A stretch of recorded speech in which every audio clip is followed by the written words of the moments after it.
Don't you ever want to do anything exciting? Like what? I want a real adventure. We can go anywhere we want in the whole galaxy.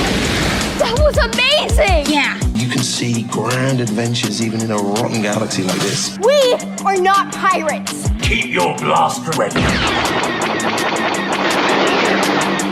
Oh, we're pirates. Yeah. This is the Rebel Force Radio Skeleton Crew After Show. Let's go!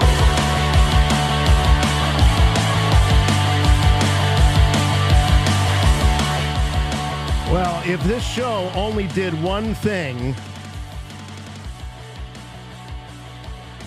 I'm very happy with it because we finally get to see the New Republic as the good guys. And not just the good guys, the real good guys. Well, that's a breath of fresh air.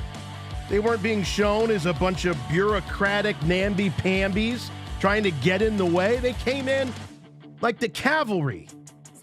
I love it. So I will always think fondly of Skeleton Crew because of that. That's been a huge problem that I've had with anything that takes place in this particular part of the timeline. But so, hey, maybe there's hope, and we'll see more of the New Republic as being heroic. I mean, what was all the fighting for? What was the Galactic Civil War for? Anyway, that's just the very, very tip of the iceberg here on the final Rebel Force Radio Skeleton Crew After Show. I don't think it'll be the final word, obviously, from Rebel Force Radio as far as Skeleton Crew goes, but it's certainly going to wrap up Season 1 and maybe the series. We'll talk a little bit about that, what we think, what you think the future of this show might be. We're hearing some inside information about that. More on that later, and certainly more on that on the weekly Rebel Force Radio podcast. But tonight, we are talking about the final episode, The Real Good Guys, and not just the final episode. Now we can look back. We can talk about our favorite moments, our standout characters, performances, all of that. It's all on the table. And we're going to have a great time talking Skeleton Crew. I'm excited. I know you're excited. And, of course, I know this guy's excited. I'm talking about, of course, my good friend and yours from Chicago, Jimmy Mack. Hey, Jason. Hey, Star Wars fans. That's right. RFR is back. The real good guys. So lock S foils in attack position because we got some good conversation and breakdowns of Skeleton Crew coming your way. And, yeah, this is great. You know, a lot of questions were answered in this season finale. There were a few left unanswered, but were those questions even really necessary to the story? Did we have to know? We'll discuss it all on our breakdown and try to provide some insight because some of you need it. I saw a lot of dumb takes online today. Boy, oh boy. FJ DeSanto was beside himself watching some of the communication going on. FJ might need to be muzzled and tied down like Hannibal Lecter. He's twitchy. He's twitchy. Lots of ignorant comments. Who'd even watch the show? I've noticed. And so I've seen some of that stuff going down. The worst comments are from people that haven't watched the show. If you notice that, it's always that way. Always that way. Like, my God. But and also some people are more concerned with the future. More concerned with future stories than they are with the story that just completed with a solid beginning, middle, and an end. A lot of hand-wringing over whether or not the show will get a second season. And I mean, that's fair, but is it even possible to have a second season of this show? That's something we'll discuss later on. The kids might be too old anyway. Yeah. Some might have a future with Star Wars. Their characters might have a future with Star Wars. Right. But you'll never capture the magic of the chemistry that these kids have at this age, unless you get another story in front of cameras like yesterday. Yeah, we saw them at the premiere, Jim, some of the footage out of the premiere, and they're, because of when this was filmed, they already, and because of the kids' ages, anybody who's had kids knows that those preteen years go quick and they change almost from month to month. So the kids are looking different already. We saw that with the Stranger Things kids, who are a kind of a similar age if you compare season 1 and what the ages of the kids were, etc. So I think it's comparable. Right. Season 1, those of Stranger Things, those kids were so damn charming, and you could feel their chemistry. But I fear in later seasons that diminished a little bit, as it naturally should. Because of age, they lose their cuteness factor. So the kids might Luckily, be too we old, haven't, Jim. Yeah. We haven't yet. But we're as cute as ever, man. no, you're Look so at the right. dimples on Swing. Remember, for those of us growing up in the 70s and 80s, it was a trope where sitcoms would usually start out with a young character, and then they could be all precocious and say things. You go, oh, kids say the darndest things. A couple years later, those precocious comments sound kind of like a smart ass. And you're like, who's this kid bossing his old man around? And then, well, you know what they do? They go, we got to get a new kid. We got to find a new kid. That's right. So, we get Cousin Oliver. We get Mr. Drummond marrying the woman. And then Sam, redhead Sam shows up. Oh, redhead Sam. Yeah, Holy remember? smokes. And running around a Gary Coleman who seemed ageless to begin I was with. going to say, I mean, they got a lot of years out of that kid because, of his condition and all that. He looked young, stayed small. But so you're right. This show, part of the thing that makes it so endearing is that you are capturing these actors at a really special time, a time in their careers. Most of them are very fresh. So you do another season, and I'm not saying I don't want to see another season, but it would be different. It'd be different. The actors would be coming at it from a little bit different place, etc. So let's enjoy what we just got. Soak it in, talk about it, and be excited for what it was. Yeah, and I mean, that's why they never made a sequel to Goonies in the first place. And this show is largely based on Goonies. It used Goonies as a template for telling a story about kids in the Star Wars universe. So that's, that really is the bottom line why Goonies never got a sequel, is because the kids all aged out. They want it, right? And they wanted to. They still want to. The actors. We talked to Goonies actor Sean Astin years ago on the show, and he was talking about he thought it was going to happen because everybody wants it so badly. But do you really want it? Do you really want it? I think we kind of learned that the hard way a few years ago as Star Wars fans. Do you really want it? You bring up Cousin Oliver, the Brady Bunch had reunion after reunion after reunion, and they were never able to capture the magic of those kids in that time during the 70s. It just didn't work with them as an adult. So, what kind of future does Skeleton Crew itself have? Yeah. Shouldn't we just enjoy it for what it is, which is essentially a 4-hour movie, a 4-hour Goonies and Star Wars experience? And it was a solid story with a beginning, a middle, and an end. And it should be appreciated for that and that alone. The door was left open to future stories for sure. And we know with Star Wars, these kids can be playing these characters into their 50s for crying out loud if they want to, or if the direction of the franchise goes that way. Because like Genevieve O'Reilly, who plays Mon Mothma, once she hung up those robes of hers after shooting Revenge of the Sith, I don't think she ever anticipated returning to that role.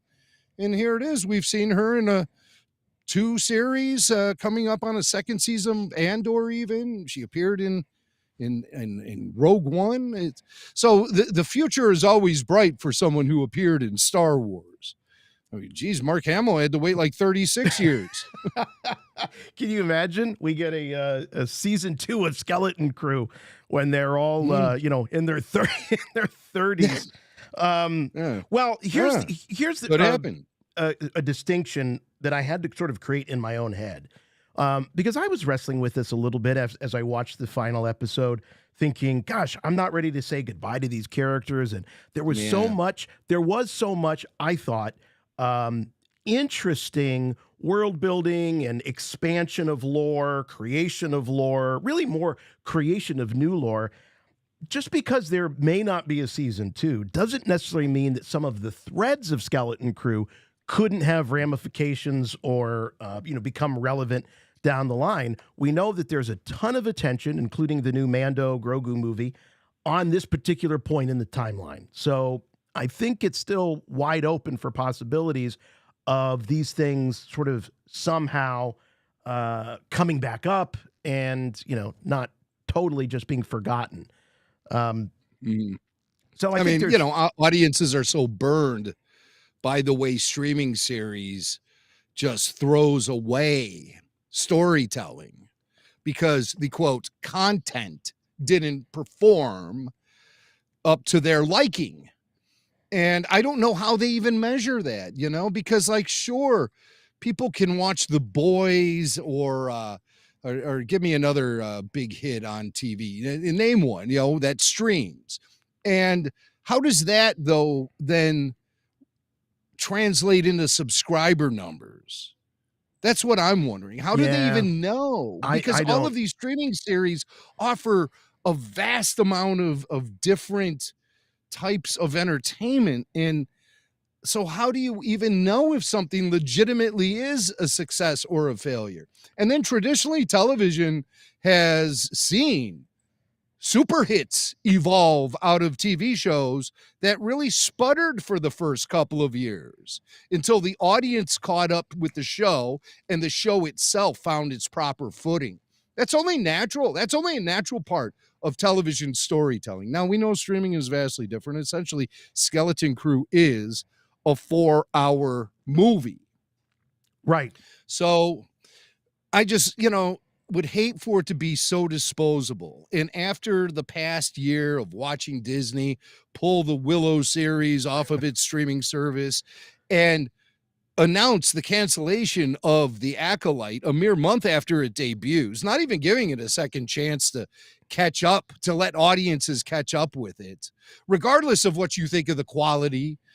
Audiences never really had that show never had a second wind. It never had the opportunity for that. And sometimes due to the nature of television, and especially now in the streaming age, when there's so many choices out there and so many things demanding your attention, sometimes you have to let an audience catch up with your entertainment, and with your storytelling, or as they like to call it, the happen. content. Yeah, streaming does not allow that to happen.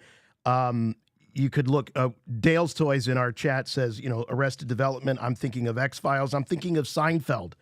How about Family Guy? Suffered. Family Guy got canceled 3 times. And now they're still making episodes of that show 25 years later. Yeah. So sometimes you have to let the audience catch up with the show itself. A real Star Wars example, Jim, might be the Clone Wars itself. It really didn't hit.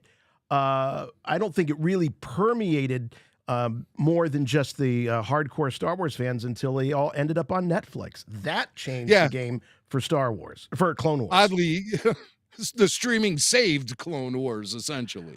Yes, and in that created case a future it did. for it. But, Clone Wars also suffered from, it was sort of a square peg in a round hole. It was odd that it was on, it didn't really fit with the rest of the programming on Cartoon Network. And then when they tried that TNT run, that was even more weird. So it really was I think it was a challenge to find. I think that really needed to be on a network, almost like a Saturday morning or something like that. But anyway, we got to talk about Skeleton Crew. Let's do the tail of the tape for this particular episode. We are talking about episode 8, the final episode of the first and perhaps only season, The Real Good Guys. Yes, finally, the New Republic, The Real Good Guys. This was directed by John Watts and, of course, written by Christopher Ford and John Watts. Came in at about 34 minutes, and I almost kept the credits as part of the tail of the tape because we'll talk a little bit about those end credits. They were different. There were some cool animation illustrations. We'll talk about those. But I counted at about 34 minutes. The original streaming date, January 14th, 2025. For those of you listening to this in the future, remember, these are our very raw, very fresh reactions to the show a day after we all watched it. So I think it's important to put that into context because a lot of people do listen to these later on. We're like a time capsule, This is, oh, wow, this is what they felt the day after the show aired. So it's good stuff. This episode, like you said, Jim, at the top, it does wrap a lot of things up very, very neatly. We do learn that the supervisor is neither man nor beast, nor cyborg, but droid. And if I'm not mistaken, it seemed to have some AI vibes to it. Like it wasn't like 3PO. You know what I mean? It wasn't like a type of droid personality that we're used to. It had that kind of, it had no personality. It was almost like AI meets, what was in the 2010 Space Odyssey? What was the name of that? Hi, Dave. You know, it wasn't quite that extreme. Well, Hal. 2001. But this thing was just very, very cold and, not having any personality. Again, like what we're used to with Star Wars. So I don't know if that hit you, that this was like, I don't know if this was an AI cautionary tale, but there was. Yes. Yeah. All right. Well, in my notes, I wrote, the supervisor and its control over At Attin is a metaphor for society's reliance on technology and the rise of AI.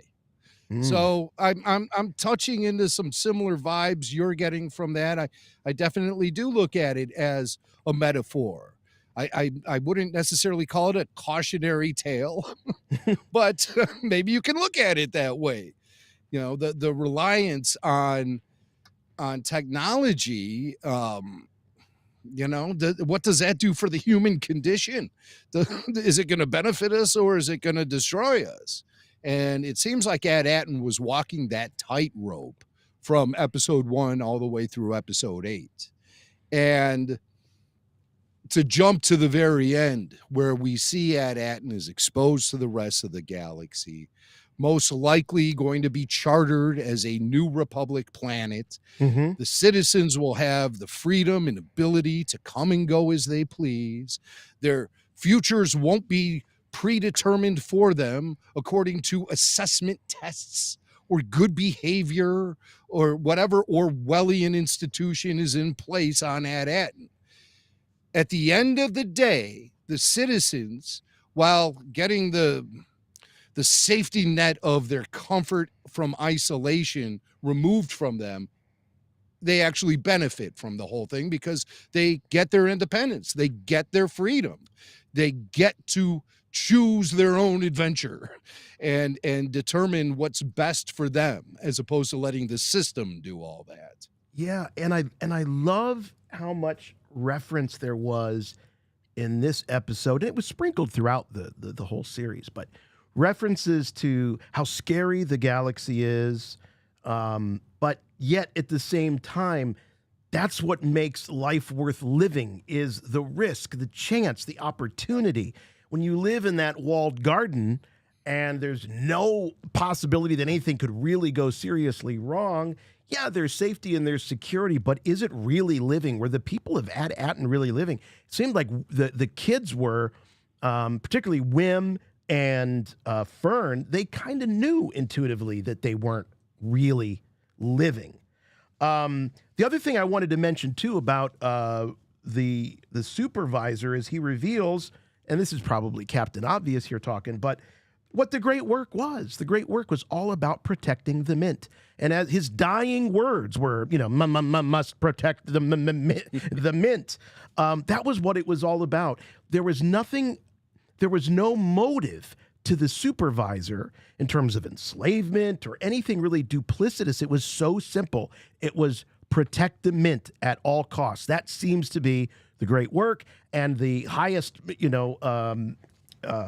thing that anyone there can do on At Attin. So it was all about the mint. We do have questions, and we can speculate who gave the supervisor the order. You know, who was it, and what was the reason for it?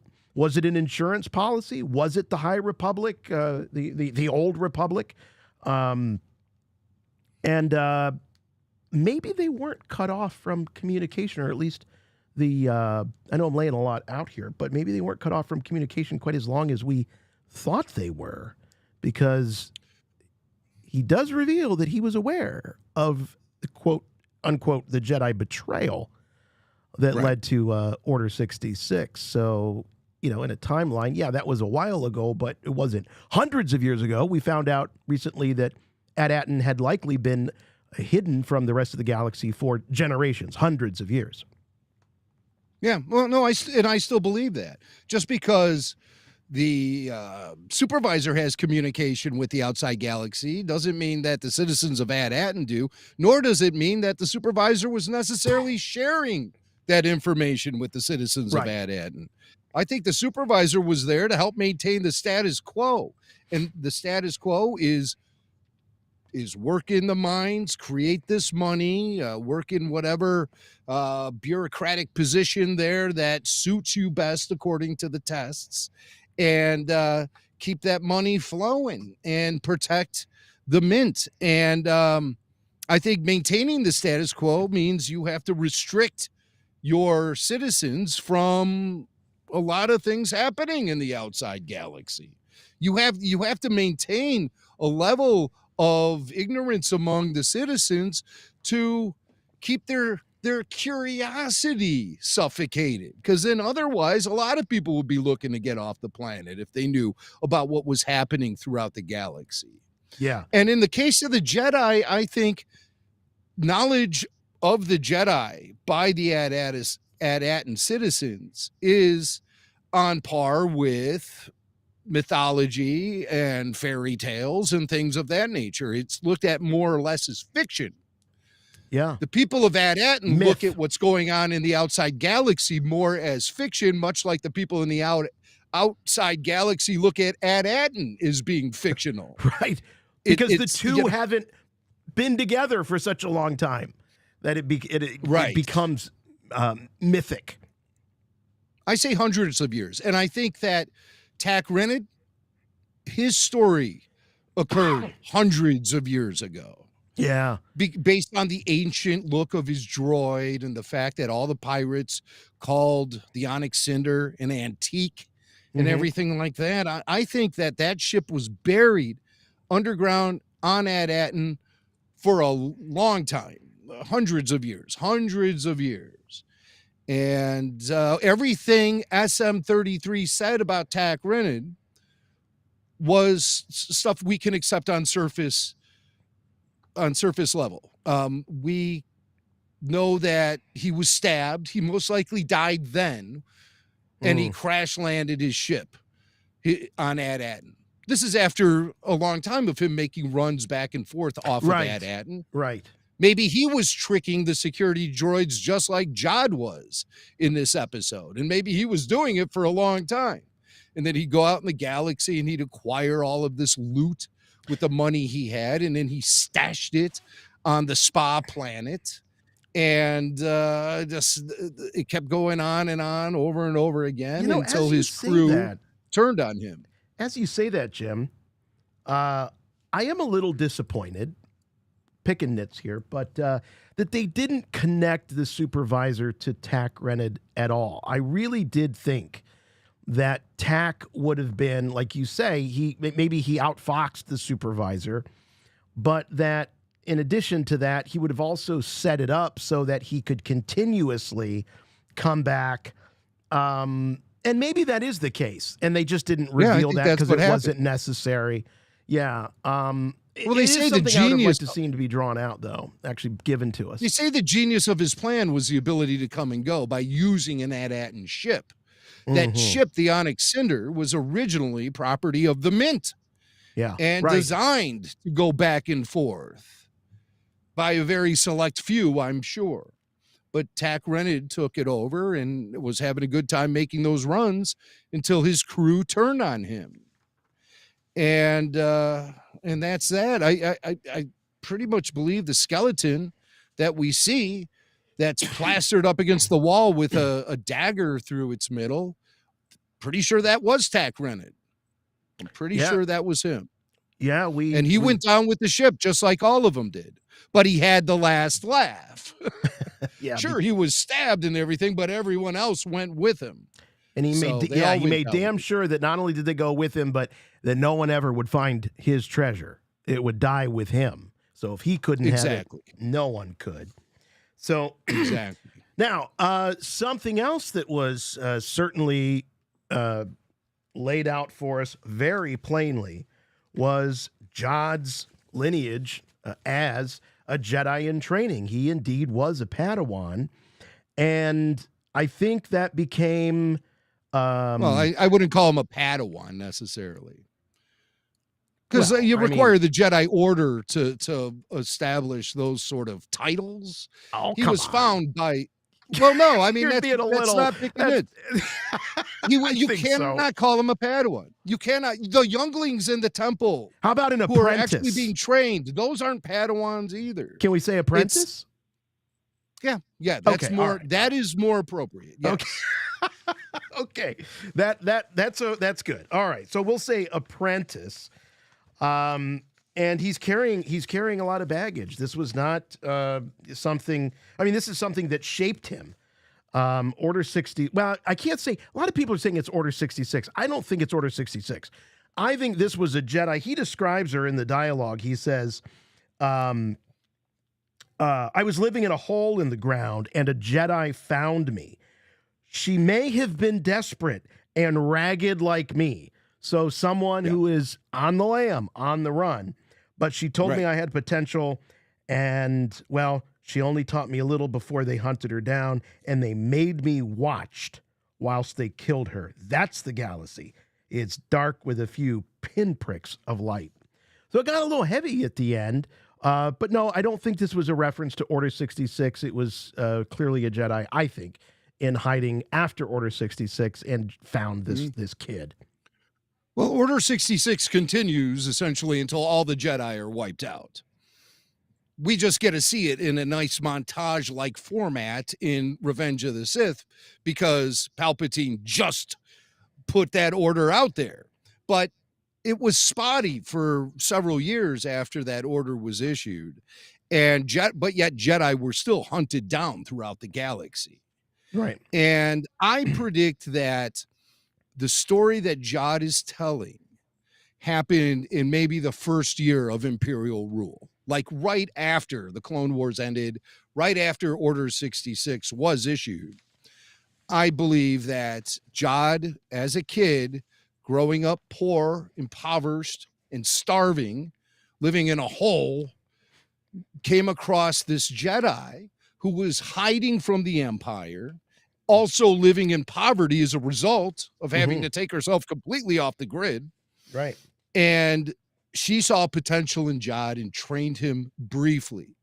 And when Jod said when she said I had potential, he goes, that was, like, you knew, you fill in the blank. That was the greatest thing anyone ever said to me. That was the first time in my life I had hope for a future. That was the first time I actually felt valued. And she was killed. So obviously that had devastating effect on him. In front of him. Like he says they made me watch. That's a form of torture. So eventually he fell in with the pirates using his Force skills to succeed in that debauchery. And he eventually rose to the rank of captain with a crew and everything. And his Force skills are limited from all we could tell. It's basically force pull, force push. But you got to start somewhere. Force push, Jim, it was that first force push on Wendell where I went, okay, this isn't the gloves. This isn't magnets. This isn't a trick. This is real force power.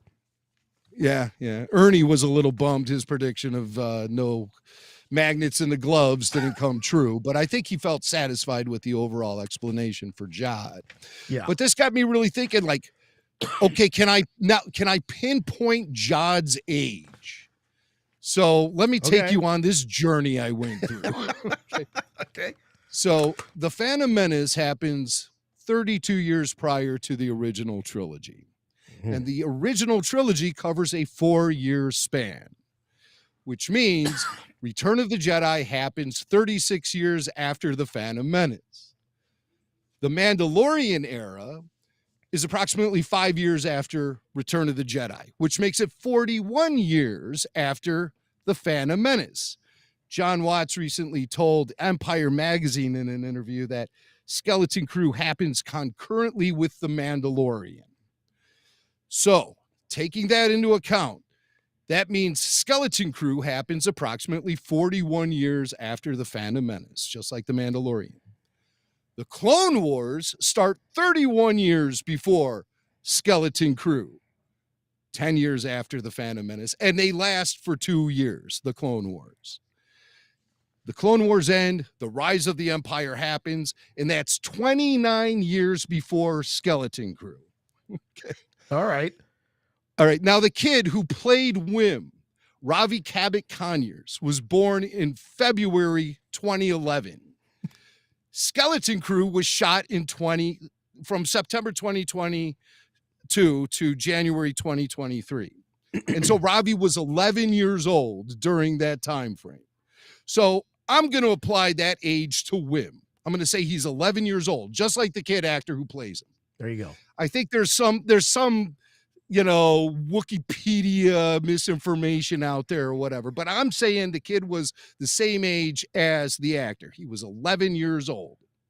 So if Wim is 11 and Jod's story, because Jod does say to Wim, when he tells Wim his backstory, he goes, when I was your age, the only thing I worried about, okay? Yeah, that's a good clue. So he says, when I was your age, the only thing I worried about is where I was going to get my next meal or something. Yeah. And so, okay, so if Wim is 11 and Jod's story happened, say, in the first year of Imperial rule, that means Jod was born 1 year after the Phantom Menace, which would be 31 BBY, before the Battle of Yavin. Okay, so he's 31 at the start of A New Hope, plus 4 years for the original trilogy time span, plus 5 years post-original trilogy when the Mandalorian story happens. That means Jod, 31 plus 4 plus 5 is 40 years old maximum during the time of Skeleton Crew. He can't be older than that because the Jedi weren't being hunted prior to that. So he's 41 years, let's just say, approximately.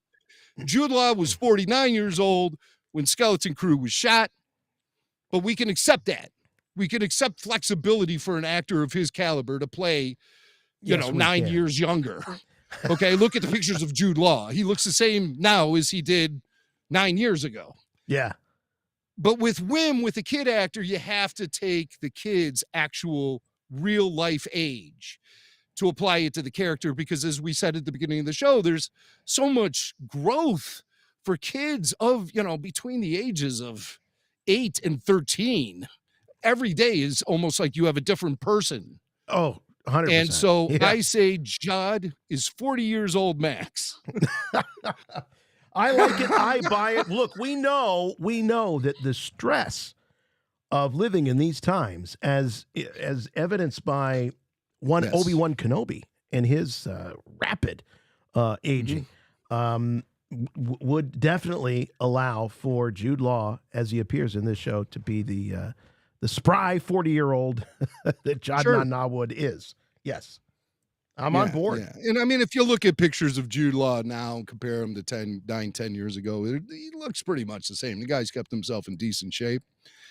And for the rest of the kids, if you were wondering, the actor who played Wim, Ravi Cabot Conyers, was 11 when shooting Skeleton Crew. He's now 13. He'll be 14 next month.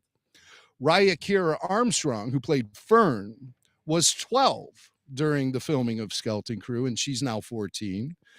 The kid who played Neil is now 13 years old. He also was 11, just like Wim, when they were shooting Skeleton Crew.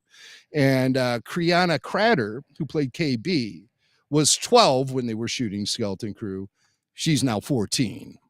So, I guess that the girls seemed just a little bit older than the boys, just slightly. Yeah. You get about a year.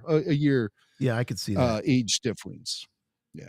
Yeah. All right. That's fantastic. So I love that. Everyone on the chat seems to be with you, Mac, on your math, your analysis there, calculating the age of Jod. While we're on the topic of Jod, and we're not necessarily going in any particular order here. We're letting the conversation just evolve. Jod, he's an interesting character. I've heard people in my own circle that said, he became good at the end. He became good. He saw the light. And the way I looked at it was, he may have thrown down his weapon because he looked around. What's he going to do? Murder some kids and their parents when he knew the jig was up? He was under siege. His ship was going to go down. He knew what that meant for the Republic, the new Republic, to be coming down on them. The value of what is there on Attin, he was never going to get out of there alive, is the idea. Never going to. He had no choice. So I'm not willing to give him that. Oh, he saw the light and he realized he didn't want to hurt the kids and all that. I think he realized the jig was up. It was a no-win scenario for Jod, and so he just walked away from it. Let the kids walk. There was no upside. I don't think he's like a homicidal maniac and was looking for an opportunity to murder children, but he would have if he needed to. If it stood between him and that gold, he would have. The only character that he really killed, in cold blood was Brutus. It appears the pirates survived the acid attack that he ordered when in Tak Renid's lair.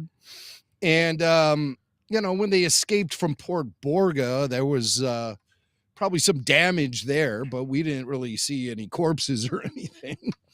So I just think that nothing changed with John. I think it's very consistent with the character we've been seeing.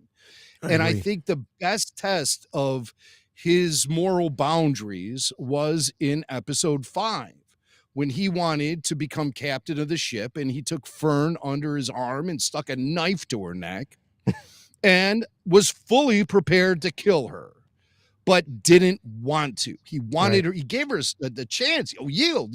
He kept saying it over and over again.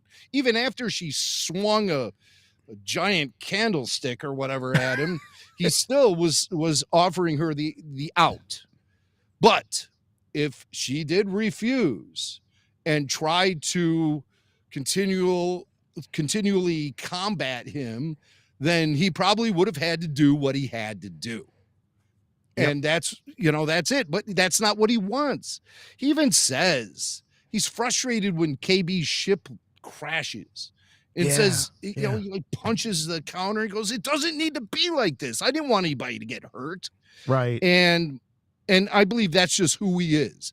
I don't think he turned at the end. I don't think out of the kindness of his heart, he let the kids go. I just think that that's naturally who he is. He's not a cold-blooded killer. He's not going to slaughter children in front of their parents and then slaughter the parents. He's not that kind of guy.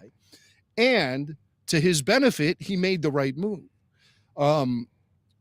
Does he escape or does he get arrested? I say he escapes. I do too. And I'll tell you why. I agree. There are no security droid forces left on At Attin.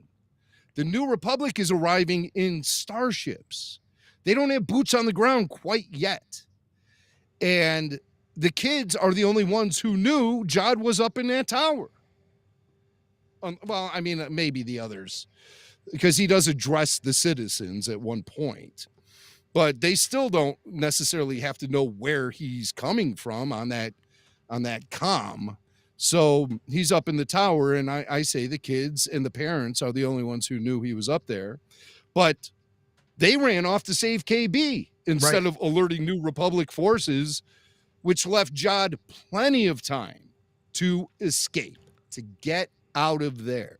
And there were pirate forces that survived, that escaped the planet. We saw them all leaving after the pirate ship the frigate got shot down. We saw the smaller ships taking off.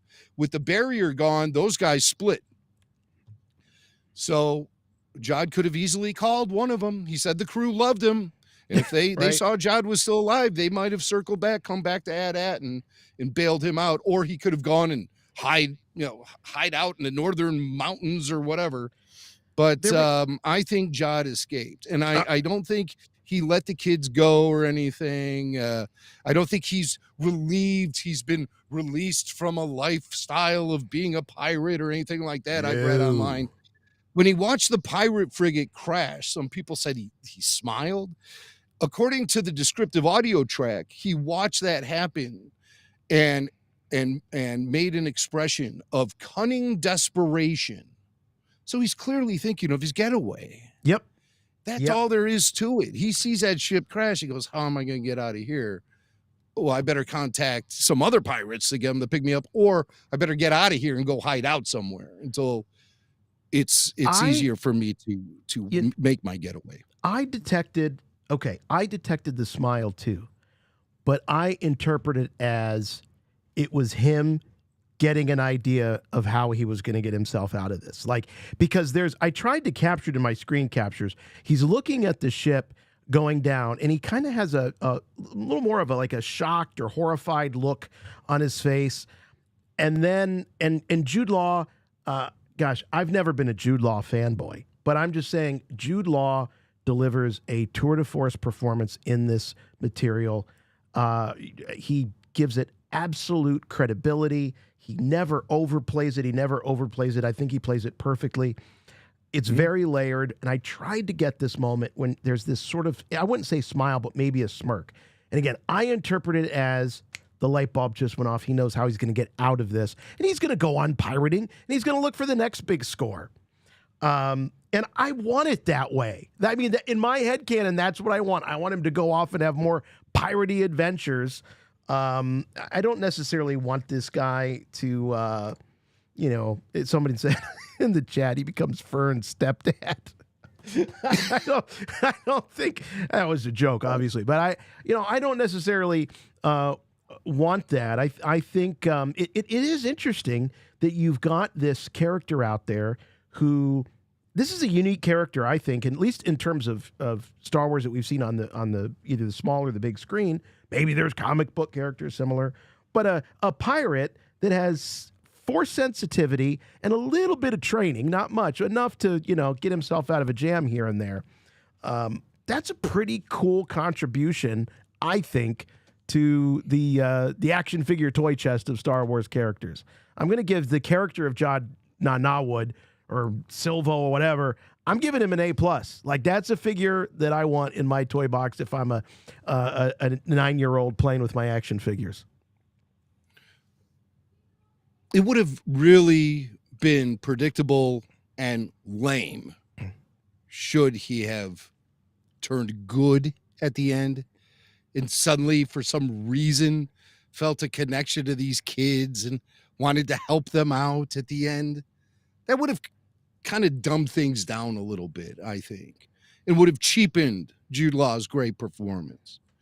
I'm really relieved that he didn't turn good. Not saying that there isn't potential for the character in the future, should there be a continuation of this story, to do the right thing, or maybe even connect with the Force on a light side level to where it has a profound effect on him and he starts to really use his powers for good.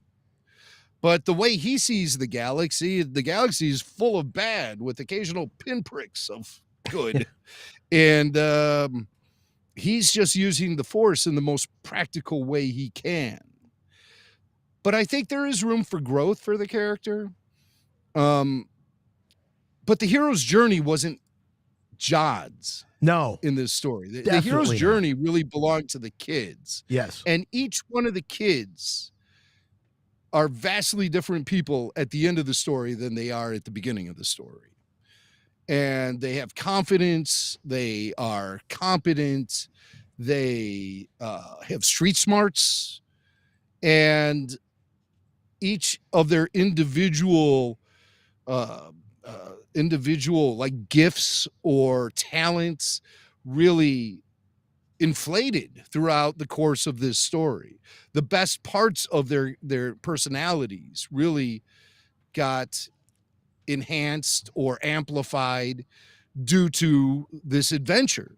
So the kids are the ones who went on the hero's journey. I'm glad to see Jude Law, Jod, being the protagonist or the antagonist who emerged throughout the story. You know, it's always the one who wants to help you, you know, the one with the smile on the face, you know, who's willing to help you out. And then they quickly will stab you in the back for their own self-gain. That is a characteristic of Jod Nawood that I felt like it was immovable after he held that knife up to Fern's neck in episode 5. I think right then and there, we knew everything we needed to know about the character and what he will do to satisfy his own greed. You know what's interesting about this is there was so much talk going into, excuse me, episode 8 about subversion. There was this idea, well, we don't want to repeat the past. We want to subvert the expectations. We want to twist everything. And I think a lot of that fell flat. I think it's obvious that a lot of that fell flat. But in this case, the Jod character did subvert the mysterious man, mysterious wizard, that you encounter in your hero's journey. It subverted it because he wasn't really a hero. I wouldn't even consider him an anti-hero, but in a lot of ways, he had a similar result. The kids still learned a lot, literally thinking about Wim and Fern. So this was, I think, an exercise of sort of twisting the hero's journey tale just a little bit by not making the wizard the altruistic helper that it is in a lot of stories, but yet the result was still the same. Wim at the end of this is looking at the X-Wings, and you can see the future written on his face. He's going to be a hero. He's going to go do it.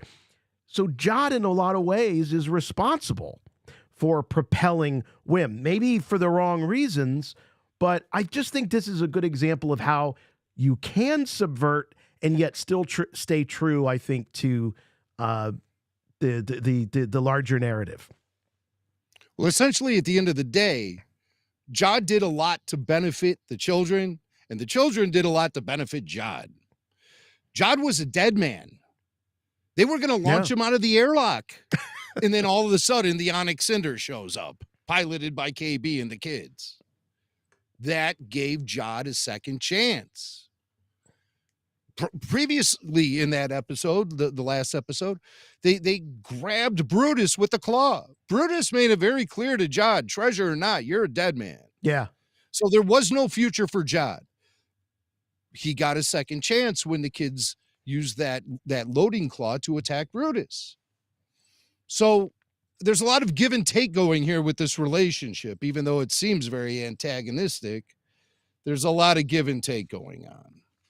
I think the biggest problem for the kids in this episode was Fern's mom, Farah, who wanted to keep everything. She would have been fine living the life she was living with Jod as the supervisor or the droid master computer as the supervisor. It didn't matter to her. Right. Yep. She only cared about protecting what they had. The status quo. George Lucas always said that's the path to the dark side. Trying to do everything you can to protect your stuff and protect yourself and not being selfless. He said that was tapping into the dark side. And we see it with Anakin Skywalker to a huge degree. But even here with Fern, she's not touching the Force or anything, but she's an example of that, where she wants to maintain the status quo. It doesn't matter what is fueling it. Yes. She very much lives in the present, and that's her reality is the only reality. Did you notice? I probably did, but or maybe I'm just reading too much into it. There was so much made about this series being inspired by 80s films. Let's not forget that two of the three Star Wars films were 80s films, 80 and 83. But there was almost a beat for beat reenactment of Fern pleading with her mother, please, to pull the lever. And Farah is looking at Fern. She's looking at Jod. She's looking at Fern. It was very Vader at the end of Jedi before he picks up the Emperor and chucks her. I mean, that's giving a lot of weight to this moment, but it was more than a coincidence. The turn, the showing Fern, please, Mom, please. It was, to me, it was right out of Jedi.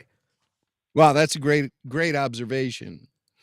I wasn't really drawing that kind of connection, but I totally see it with clarity now that you bring it up. And I like it. Yeah. I like your assessment of that situation.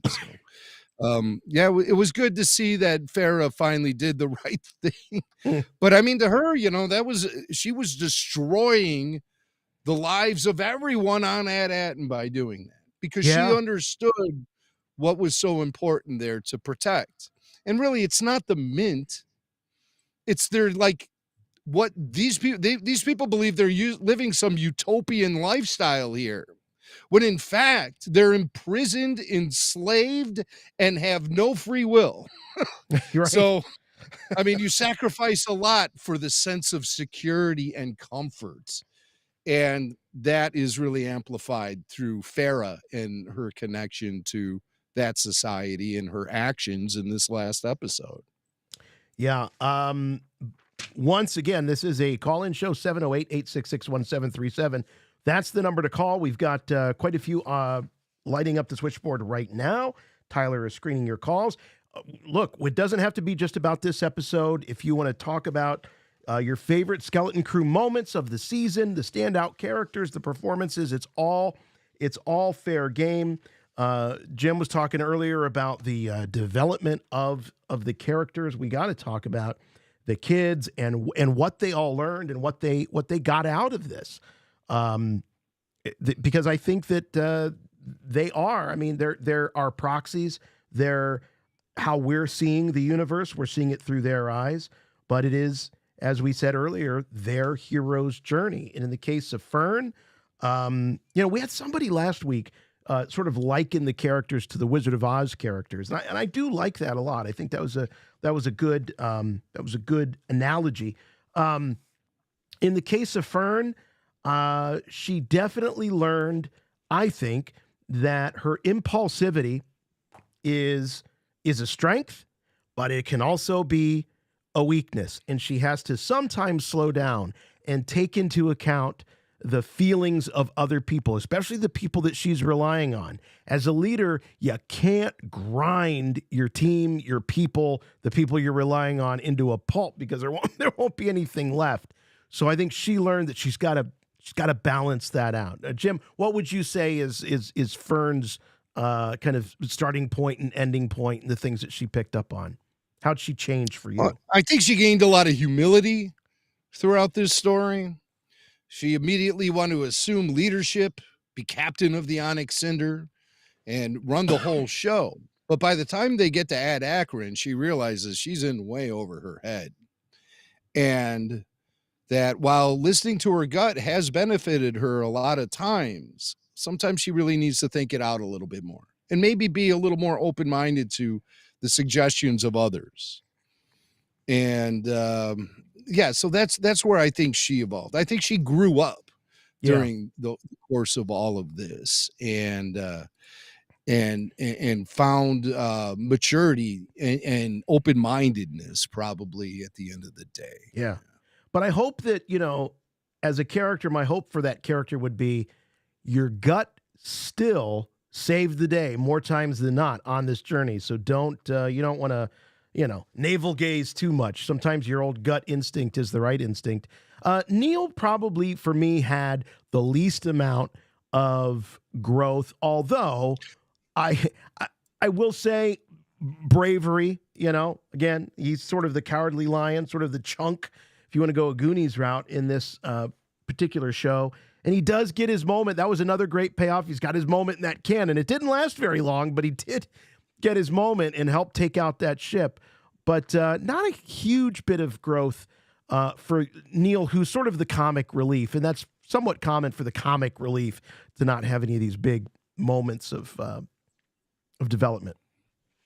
Well, I think Neil's biggest attribute is his loyalty. His greatest attribute is his loyalty. He's loyal to his family. He's loyal to his friends. And he exhibits a certain level of faith. But he's also very observant. And he soaks up information like a sponge.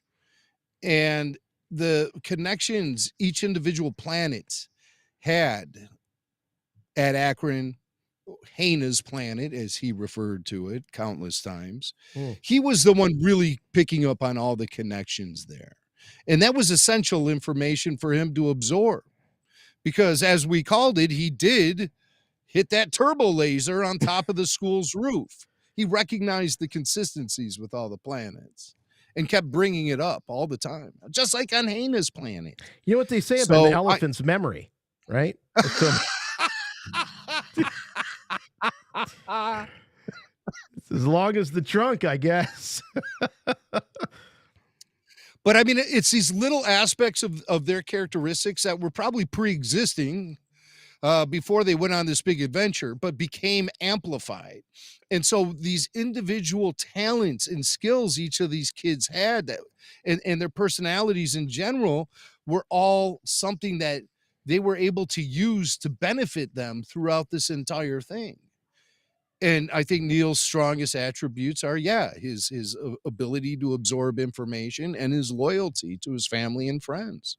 Yeah, I love that. I mean, I they all don't have to necessarily, grow at the same rate.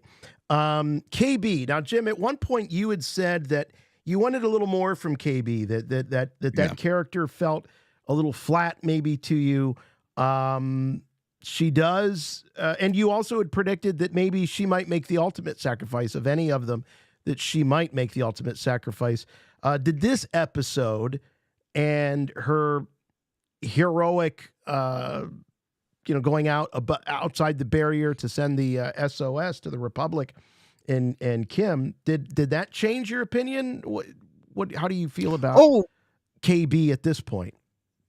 Well, I feel like as a character, she was emerging throughout the show more than the others, and obviously really had her big moment in episode 6 when she got sick, when they were on the spa planet, and Wim came to the rescue and stuck a new rod into her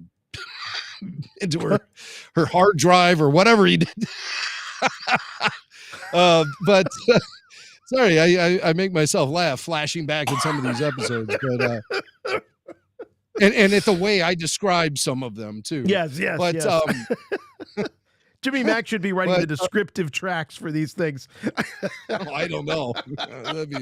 It'll be like you have your audio description track, and then you have your audio confusion track, and I would be the confusion track. It's like you want to hear real outside the box, off the wall kind of things said about this episode, then listen to this track. But there's something about her I think that really is important to note is her resilience, her ability to overcome the odds.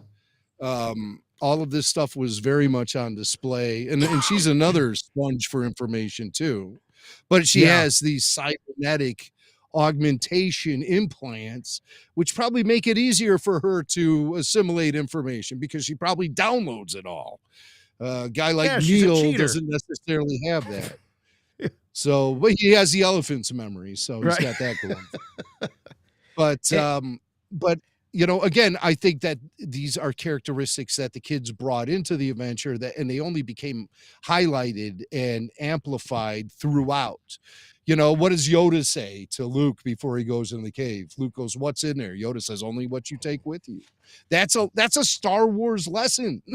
Yeah. And that's something that I think was consistently followed by dotting all the I's and crossing the T's with this show. I think, what's in there? Only what you take with you. So if you're going to take fear, that's going to become amplified. If you're going to take lack of self-confidence in there, that's going to become amplified. But if you go in there and you know what you can bring to the table, which tools you can bring to the adventure, then that will become amplified as well. And thankfully with the kids, more of the positive was amplified throughout this adventure than the negative. But there was some negative stuff too, especially with the way KB was perceiving her relationship with Fern.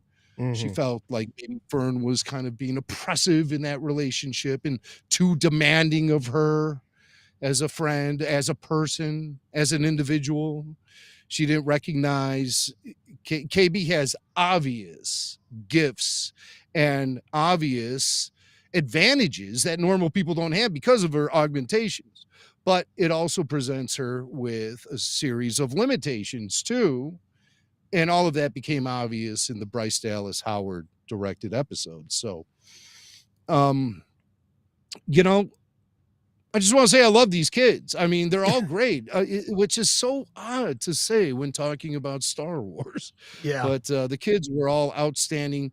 Hats off to whoever the casting director was, because they absolutely nailed it. I can't think of better choices for these characters. And finally, excuse me, Wim and Fern are really neck and neck for my two favorite characters of the show. At least the characters, I love Jude Law's great, and his acting performance is fantastic. But as far as like favorite characters that I liked watching, liked doing things, Fern is up there, and Wim, it's a tie. Wim reminds me, and I'm sure a lot of listeners and people that watch the show probably can relate. He kind of I like to think that he reminds me of me when I was a kid that age. I was always thinking about adventure and doing things and wanting to, go beyond what my, what my station in life was, even though I had a family that was relatively complacent with, their position. And I just wanted something different. And it made me, kind of alienated me to some degree from certain members of my family who I love, but I just wanted something different. And I feel that with Wim and his dad, and he and his dad, I think, finally understand each other.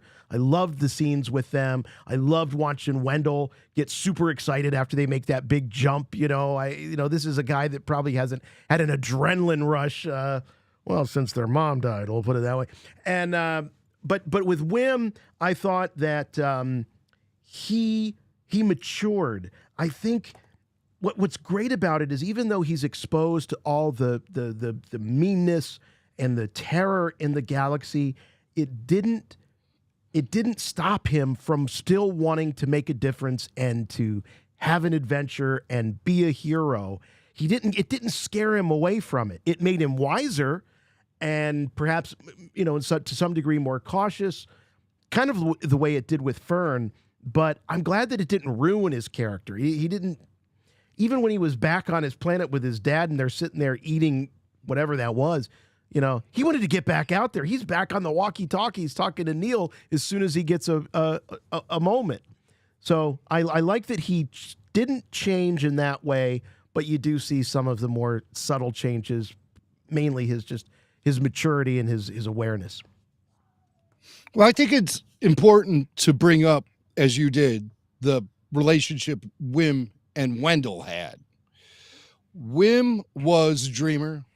He was very creative, imaginative, just really did not care for his real world existence. He knew there was something better out there. He's like Luke Skywalker, Oh, yeah. one of the, he knows that there's more adventure outside the farm, and instead of a farm, Wim is living in a subdivision, and that's something a lot of us can relate to, is growing up in a subdivision, looking for something outside of the mundane and ordinary. And Wim is that guy. He saw through his dad how the system that's in place that governs this society and basically has everyone working for it. He saw how it just sucks the life out of people. Wendell is without any passion. He's without any, real energetic levels of excitement or everything, right, because he's just been sucked dry by the system. He's a cubicle. The bureaucracy has drained him of his humanity. Yeah. And Wim sees this, and you see this with all the adults who live on At Attin. They're all just complacent and going through the motions because they have no independence. They have no free will. They're slaves. They're all slaves. It as comfortable and as secure as their lifestyle is, it's actual slavery that they're going, the life they're living. They can't make their own choices. They're constantly being observed. It's Orwellian is the word I like using. I read 1984 in 1984, and it had a very profound effect on me. Yes, this is true. This is absolutely true. So, so I make reference to that an awful lot, and George Lucas certainly did in his first film, THX 1138. But so Wim sees this. He sees how Wendell has just been completely worn down, and he has no energy, he has no passion for life anymore, and that's because he's been sucked dry by the system. But at the end of the day, well, I mean, to go back to that little meal that they're having, they're enjoying some Star Wars Stouffer's hot meal there. It's like a lasagna right out of the or something. microwave, right? Yeah. and Wendell refers to it as a home-cooked meal. Boy, you miss these home-cooked meals. What are you talking about? You put a box in the machine and now we're eating it. It's not even that good. But in that moment, it all comes crashing down on Wim. Right away, the dad brings up that damn assessment again. Oh, the kid hasn't even been home. Wim. He hasn't been home for an hour. And, yeah. Talk of the assessment once again. And so Wim knows right away, this is everything Wim feared. With the adventure coming to an end, everything's going to go back to the way it was. And he's going to be miserable again. And, life on At Attin, that's just how it is. And so at the end of the adventure, when Fern says in one of the final pieces of dialogue from the series, she says, "Hey, Wim, looks like you don't have to take that assessment anymore." And Wim just realizes he won. Yeah. He won. Nothing will go back to the way it's always been. And that's what Wim wanted more than anything in the world. So he looks up this guy, he sees the blockade runner flying in. And if there's a blockade runner, that means most likely there's a diplomat on board ready to negotiate At Attin's enrollment into the New Republic. They are now going to be a charter planet of the New Republic. And so Wim is seeing a much brighter future.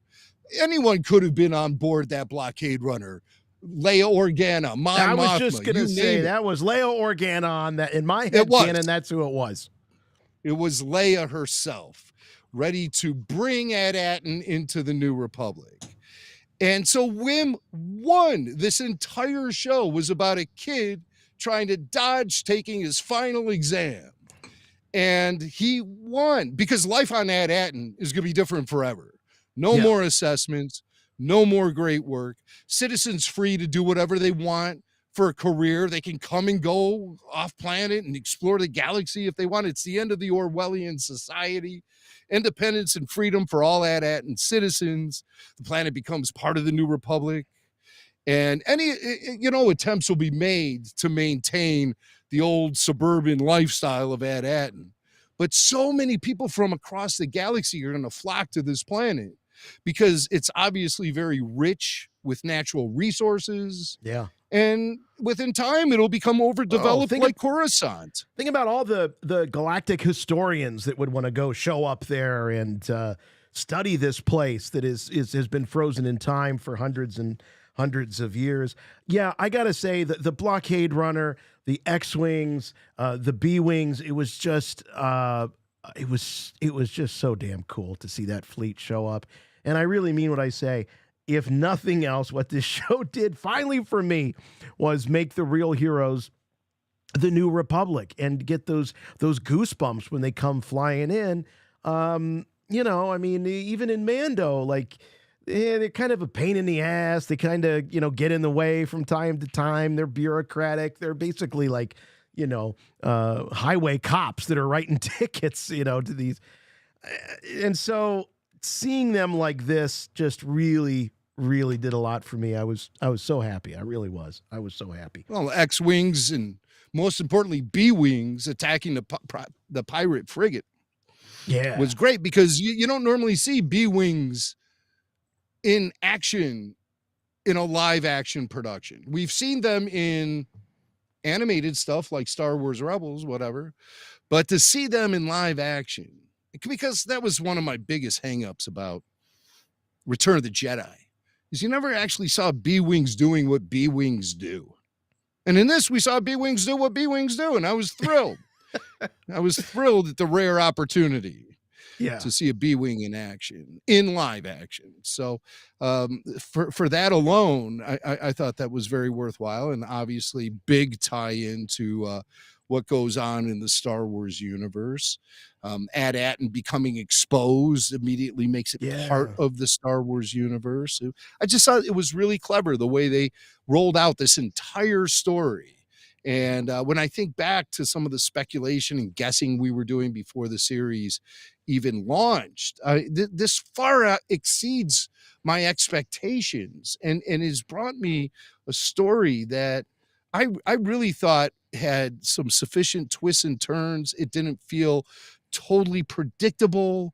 The characters were at times tough to put a finger on, but they were all very likable. You had connections to all the characters, and even the variety of all these different great pirates that were. This is the first time Star Wars has really presented us in the Disney era with legitimate vibes of the Mos Eisley Cantina or Jabba's sail barge or Jabba's palace, where we really wanted to know about these background characters and these weird aliens. I totally agree. It's the first time since then that I have cared about some of these background characters. Yeah. I mean, even the Mandalorian couldn't quite pull that off. And I know Dominic Pace was working his ass off to make people care about his background character in the first season of The Mandalorian. It just, you really feel the thing here. And because Watts and his crew of directors and producers, they really did a great job of finding the proper Star Wars vibe. Jon Favreau, etc. They really did a great job in finding that George Lucas Star Wars vibe throughout this whole show. And I really appreciate that. Along with, to me, Star Wars it's made or it's broken by the strength of the story itself. And I thought this story had me really, really invested in it from episode 1 all the way through to the credits running in episode 8. Yeah. Yeah. All right. I think we need to go to the phones. Let's find out what you think. You've heard what we think. Let's start with Patreon member Jonathan calling from my own home state of Ohio, from Dayton. Go on the air, or go on, please. You're on with Rebel Force Radio. Hello, Jonathan. Oh, wait a minute. That might be my fault. Let's try that. Dayton, hello. Dayton. Hello. Hello. I really enjoyed this show, and I thought it was a solid wrap-up to the series. If we don't get any more, I'd still be happy watching this and enjoying it again. But there were a couple things there, especially in the supervisor scene, that I thought of that I'm like, is this leading to some more backstory, or are they switching up what we thought before? And the first one, I guess, kind of the central one, is I think you guys have talked about before that you expected maybe if this place has been isolated for a while, we might expect a little more of a High Republic vibe. Mm-hmm. But that control room is definite Empire vibe. I'm wondering if the Empire had like a covert presence there during the war and actually only recently left. And then on top of that, the supervisor says, "I've watched your career with great interest." There's a clear Palpatine throwback. Yeah, I caught that. I caught that. Yeah, I caught that. I think we'll talk about the High Republic versus Empire, but that one to me was just they do that. They take a classic line and they pop it in. I wouldn't read too much into that as far as connecting it to Palpatine, other than that was a pretty iconic line coming out of Phantom Menace. But if you want to make that leap, I guess you could. I find it hard to think that the Empire had any sort of connection with what was going on At Attin, because they say the last communication they had with the Republic, which they believe is still the governing body of the galaxy, the last communication they had was they heard the Jedi were enemies of the Republic. And that is a message Palpatine put out there. He was Chancellor of the Republic and then Emperor of the Empire, of the Imperial forces. But why didn't Palpatine know about At Attin? Was that something he wanted to maintain, for a rainy day? Why wouldn't he tap into the money that they were providing? Or maybe just that money became useless in Palpatine's empire. He established Imperial credits then. Right. Making the need for Republic credits non-essential. And he thought, well, they're just hidden off there in that corner of the galaxy. It's best nobody knows about them. And because you'd think Palpatine, as Chancellor of the Republic, would certainly know of this mint on At Attin. He would certainly know about that. But did that money even mean anything in Palpatine's empire? I know in a deleted scene of A New Hope, Luke is talking to Biggs on Tatooine. And Biggs says that the Empire has been nationalizing commerce. And he warns that Luke's uncle will end up a tenant, slaving for the greater glory of the Empire. So if the Empire was nationalizing commerce, that means the Empire was taking control over all the independent money that was being generated throughout the Empire and taking privately controlled companies, industries, bank accounts, assets, and then taking that for themselves. So Palpatine was just draining the entire galaxy of their worth and their assets and using it for himself. Yeah. So the idea of using an old Republic mint was probably just a non-starter for him. He didn't need it. He was running the entire galaxy. So he probably didn't really have any need for it. Also, in our own universe, I'll just say, in the United States, during the Civil War, there was Confederate money. There was Confederate dollars, and those became absolutely worthless. If you watch old movies like back in the 1940s, they still joke about Confederate money because how worthless it is. So it could be the case that Imperial credits become worthless after the fall of the Empire, and that rises the value of any Republic credits, even going back to the old Republic. So, who knows, during the Empire's day, just trying to use a Republic credit might have gotten you into some sort of trouble. Right. And the only value that money had was on the secondary market to collectors like Luthen. But yeah, right. But I agree with you, Jason. I think Palpatine must have known about the mints on At Attin, but he just simply wasn't interested in creating money. He was more interested in taking money away from the private sector and expanding government ownership of the galaxy itself. So that's what I think was going on with Palpatine. Either that or it was the Jedi were the only emissaries going back and forth to the planet. And when they got wiped out with Order 66, the secrets of At Attin got wiped out with them. And At Attin then became a fairy tale, a mythology, a story that's told to children when you're putting them to bed. So those are my takes on the money of At Attin. Jonathan, what else you got for us? I guess I was what Jimmy just said actually is more interesting than maybe what I originally had. So Jod shows his lightsaber when he first introduces himself as the emissary on the platform. In front of the supervisor, he levitates the lightsaber. Fern tells her mom that's a trick, that looks like it's the glove. There's no force rumble. So I am wondering if he's using the lightsaber as the password to say, yes, I'm a Jedi, I'm the emissary. But even though he probably faked that little levitation, did he force push Wim's dad? I don't think later he's on faking the did actually get a rumble. Jonathan, I don't think he's faking the force powers at all during the series. And I think that that's finally revealed to us when he does more than the force levitation, the telekinesis, when he does the force push, I think that's the sign for us as an audience that he's been legitimately using force powers. It's more than magnets. Okay, and maybe we just don't get a rumble for a little levitation because that's just peanuts. Sound design be damned. Sometimes, and Andor really taught me this. I think as fans, we're really accustomed to having a certain level of consistency with the usage of things placed within a shot or the sounds you hear, things like that. But with Andor, we went into Luthen's shop and we see that he has these Jedi holocrons and Sith holocrons and all of these trophies of the war against the Jedi. And but to a storyteller like Tony Gilroy, that has no impact on the story he's telling.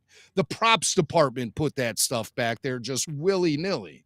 And us Right. fans, we're looking in the background going, holy smokes, he has a Sith holocron. What the? We're trying to draw these connections. But to Tony Gilroy as a storyteller, he doesn't give a crap about any of that stuff. And to me, that's really sloppy when it comes to Star Wars. A disconnect between the props department and the storyteller is sloppiness when it comes to Star Wars, because we're used to freeze framing and picking apart everything in every scene, no matter what it is. I'm still trying to figure out what that little highlight device is that Anakin Skywalker had in his bedroom on Tatooine in the Phantom Menace. I'm like, crap, they have highlight in Star Wars, and it wasn't even highlight. It was like this game that we used to play in the 70s with these plastic highlight type things. We throw a tennis ball back and forth at each other. I forget what it was called. Something like Tic Tac or so. I forget what it's called, but you can look it up. Somebody will know. Somebody in the chat remembers it. But that's hanging in Anakin's room, and you're saying why? I mean, but that doesn't have the impact on Star Wars as much as putting a prop that we know from Star Wars in the background at Luthen's shop. Yeah, just because, right. we start to say, well, what's up with that? And Gilroy right away said, nothing is up with that. I gotta say, I don't like that disconnect. Yeah, I'm with you there. As much as a fanboy as I am of Andor and Tony Gilroy, that was a problem, and we pointed that out. His indifference to that, because it does matter. It should matter, and I think a Sith holocron was honestly a step too far. That's way too precious of a Star Wars artifact for just to be hanging out in an antique shop, in my opinion. But hey, Jonathan, thanks for the call. Great questions. Getting back to your first question about the technology and how it looked in the supervisor's whatever you want to call it, his area. Yeah, it did very much look like classic Star Wars buttons and terminals and all of that, as opposed to looking like anything that we might have seen in a High Republic or an Old Republic, anything.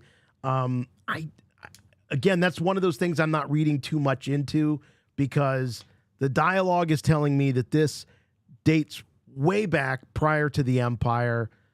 It's definitely Old Republic era, but the visual cue that the set designers are giving us is that of Star Wars. So it might be just that.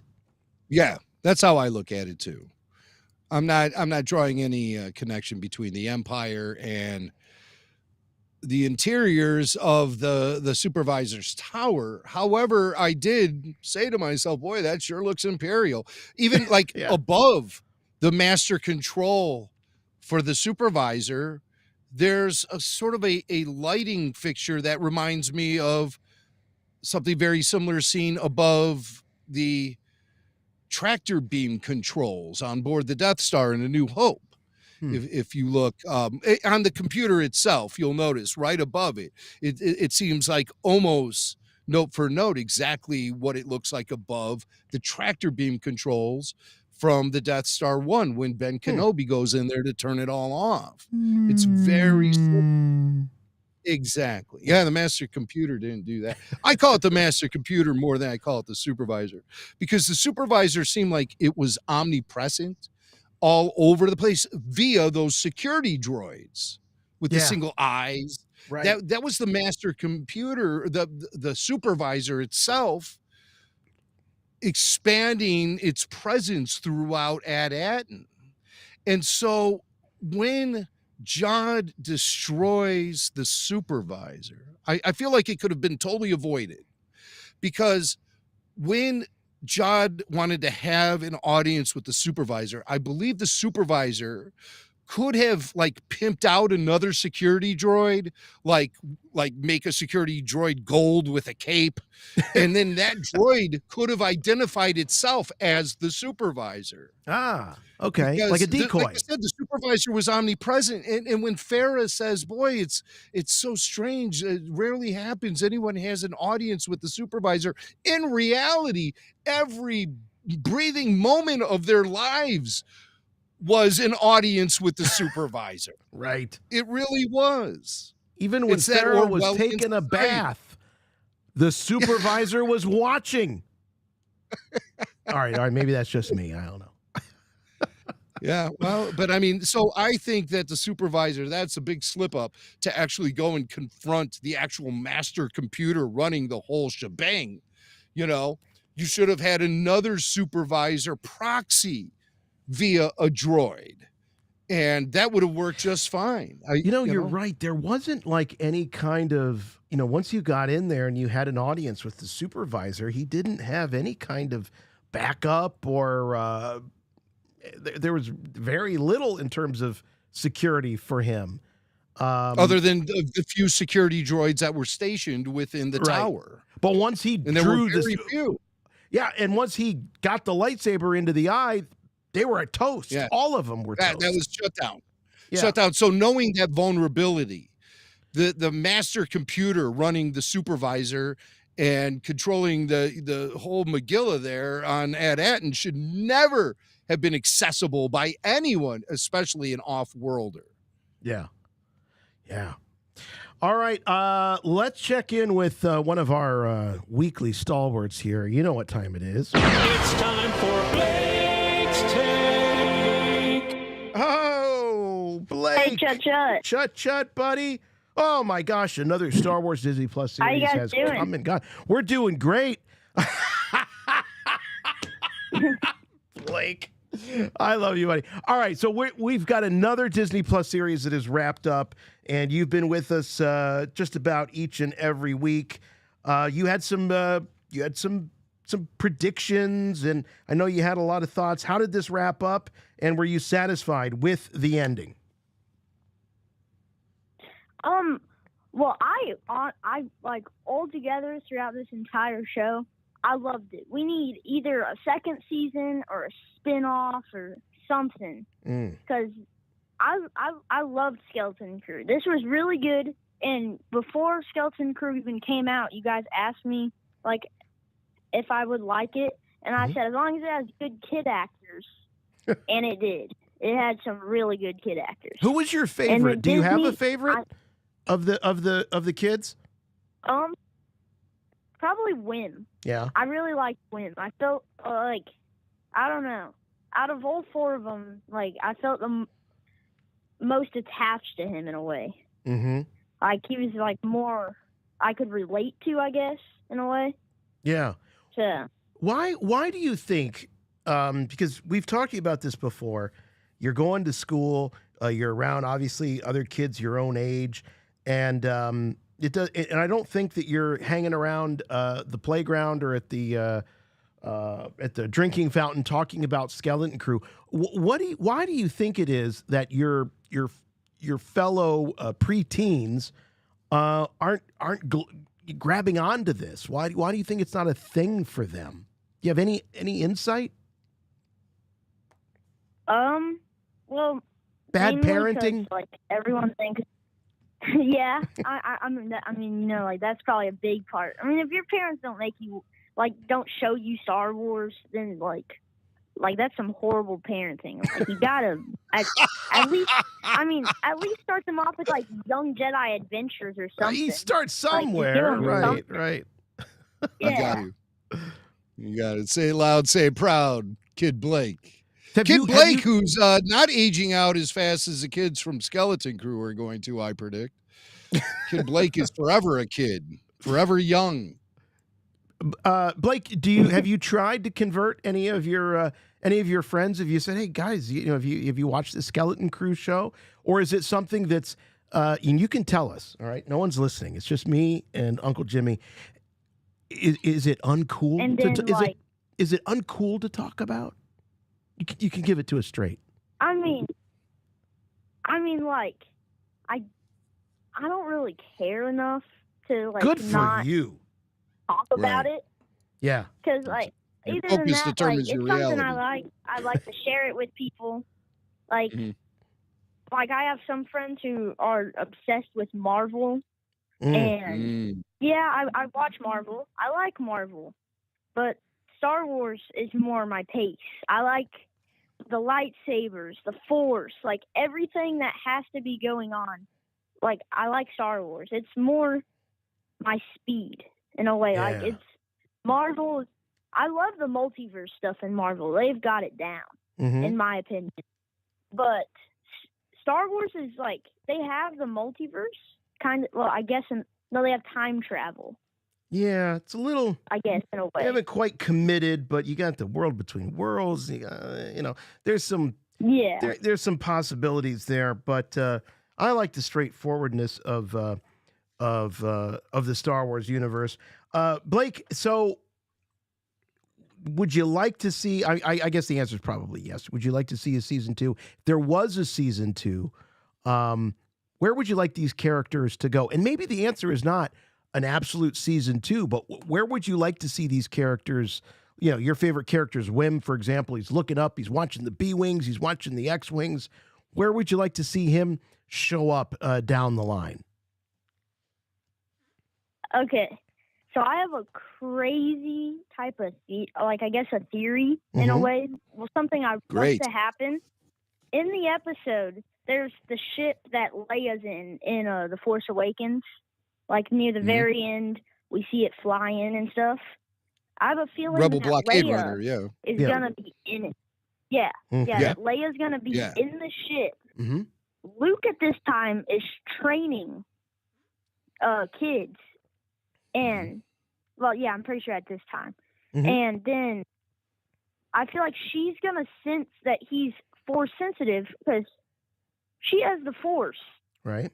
In a way. Like we see it in Rise of Skywalker. That she has been, that she trained with Luke. Sure. And all that stuff. She'll feel it in See it Wim. in The Empire Strikes Back. And then she'll take him to Luke. And then when she does this we're going to get a show about Luke. It's going to be like Luke training like all the kids and stuff, like his school that he built, basically. Like just Luke doing Luke things. Like training the kids how to use the Force, how not to turn to the dark side. Okay, so like, I feel like that'd be a good show. If there would be, and I think this is great fodder for personally an animated series about Luke and the his new Jedi Order. So what you're saying is, if there was a story to be told about Luke's new Jedi Order, you wouldn't be surprised. In fact, you would be hopeful to see a Wim showing up there. Yeah. Okay. I like that. I do like that. Even though I don't want to see I'm not one of those like everybody's Force sensitive, but if I had to pick somebody that I would love to see show up as Force sensitive, because we've learned the new rules, they're sort of the new old rules, is that everybody's got a little bit. Some people are better basketball players than others, but everybody's got a little bit. But it's about the dedication, the training, and all of that. That sometimes maybe it can never. I don't think it'll ever eclipse raw talent. And by raw talent, I mean high midichlorians, Yoda, Anakin, Luke, that sort of thing. But that doesn't mean that Wim couldn't perhaps someday find himself, in under Luke's tutelage. Yeah, but also we know that Ben, Kylo Ren, burns down the school and like people die and stuff like that. But the thing is that like in Revenge of the Sith, they send out Order 66 talking about how the Jedi are all evil and that they all need to be killed and stuff like that. Don't trust any. And with that, we know that some survive. Everyone thought that they were dead, besides Obi-Wan and Yoda. We knew that. But most of those Jedis were dead. But we find out over time that some of them have survived or, ran and hid.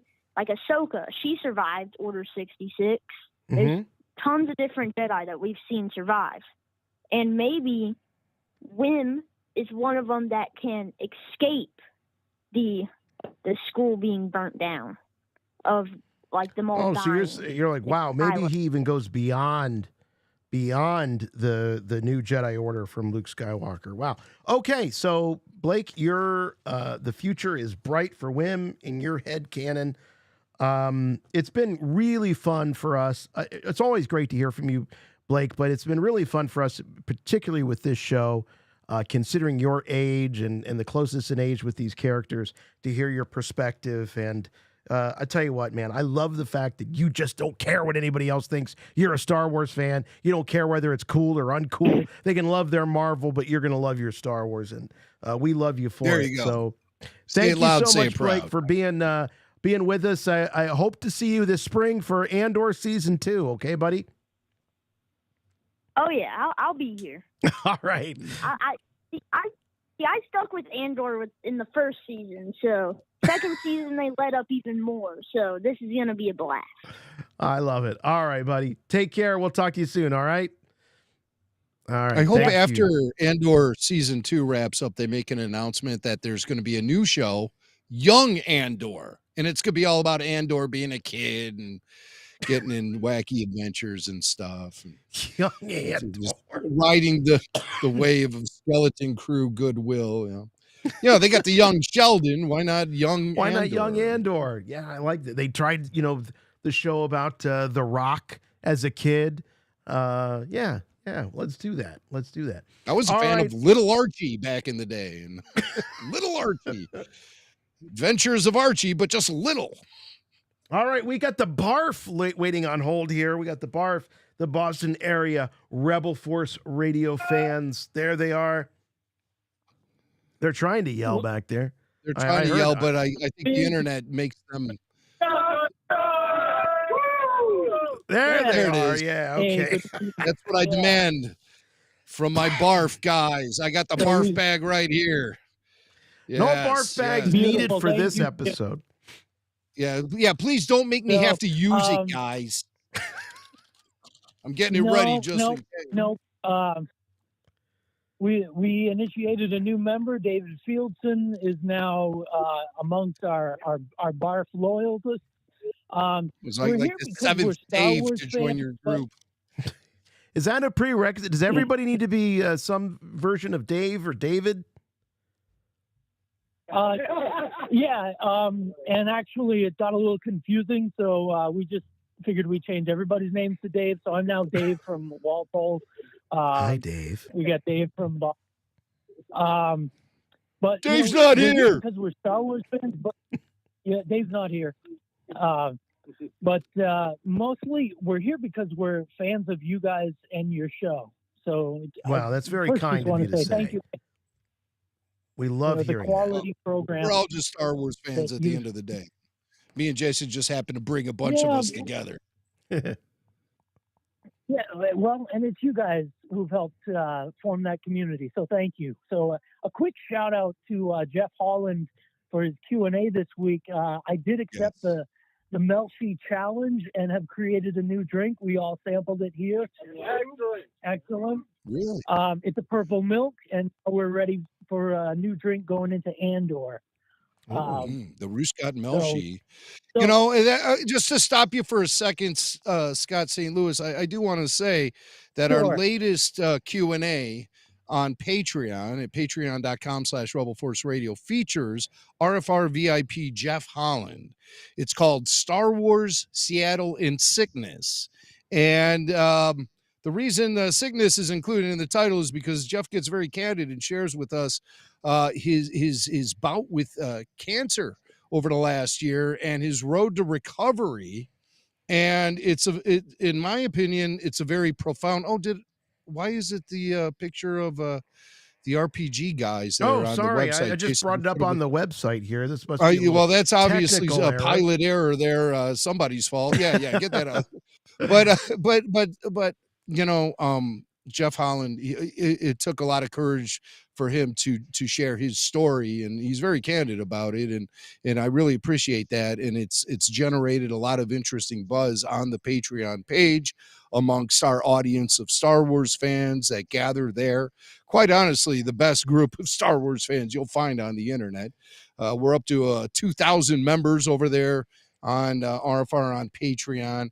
There's Jeff Holland there, and he tells stories about his battle with the Big C, and all the way up to his victory lap in Seattle, seeing Metallica from the Snake Pit. And he takes us along that entire journey, and it's to me it's a must listen to episode of RFR Q&A. So, and there's a lot of good messages Jeff has to share with us about maintaining your own health and seeing a doctor regularly when you are in your 30s, 40s, 50s and onward. It's so important to maintain your health and know what's going on with yourself. So listen to that episode. We talk a lot about Star Wars too. Don't worry about that. Jeff Holland, an all-time RFR VIP champion, and congratulations to him, because beyond being an RFR VIP, he's a survivor. So thanks for bringing it up, Scott St. Louis. Talk to us about Skeleton Crew. Yeah, I think there are really just three quick points. What we've loved about the show, the relatability that's come by the acting of the children. These kids really made this show come to life, and we just fell in love with them and invested in their journey. Second, it was very satisfying. This is the Star Wars story I didn't know that I needed, and it just satisfied and hit all the points.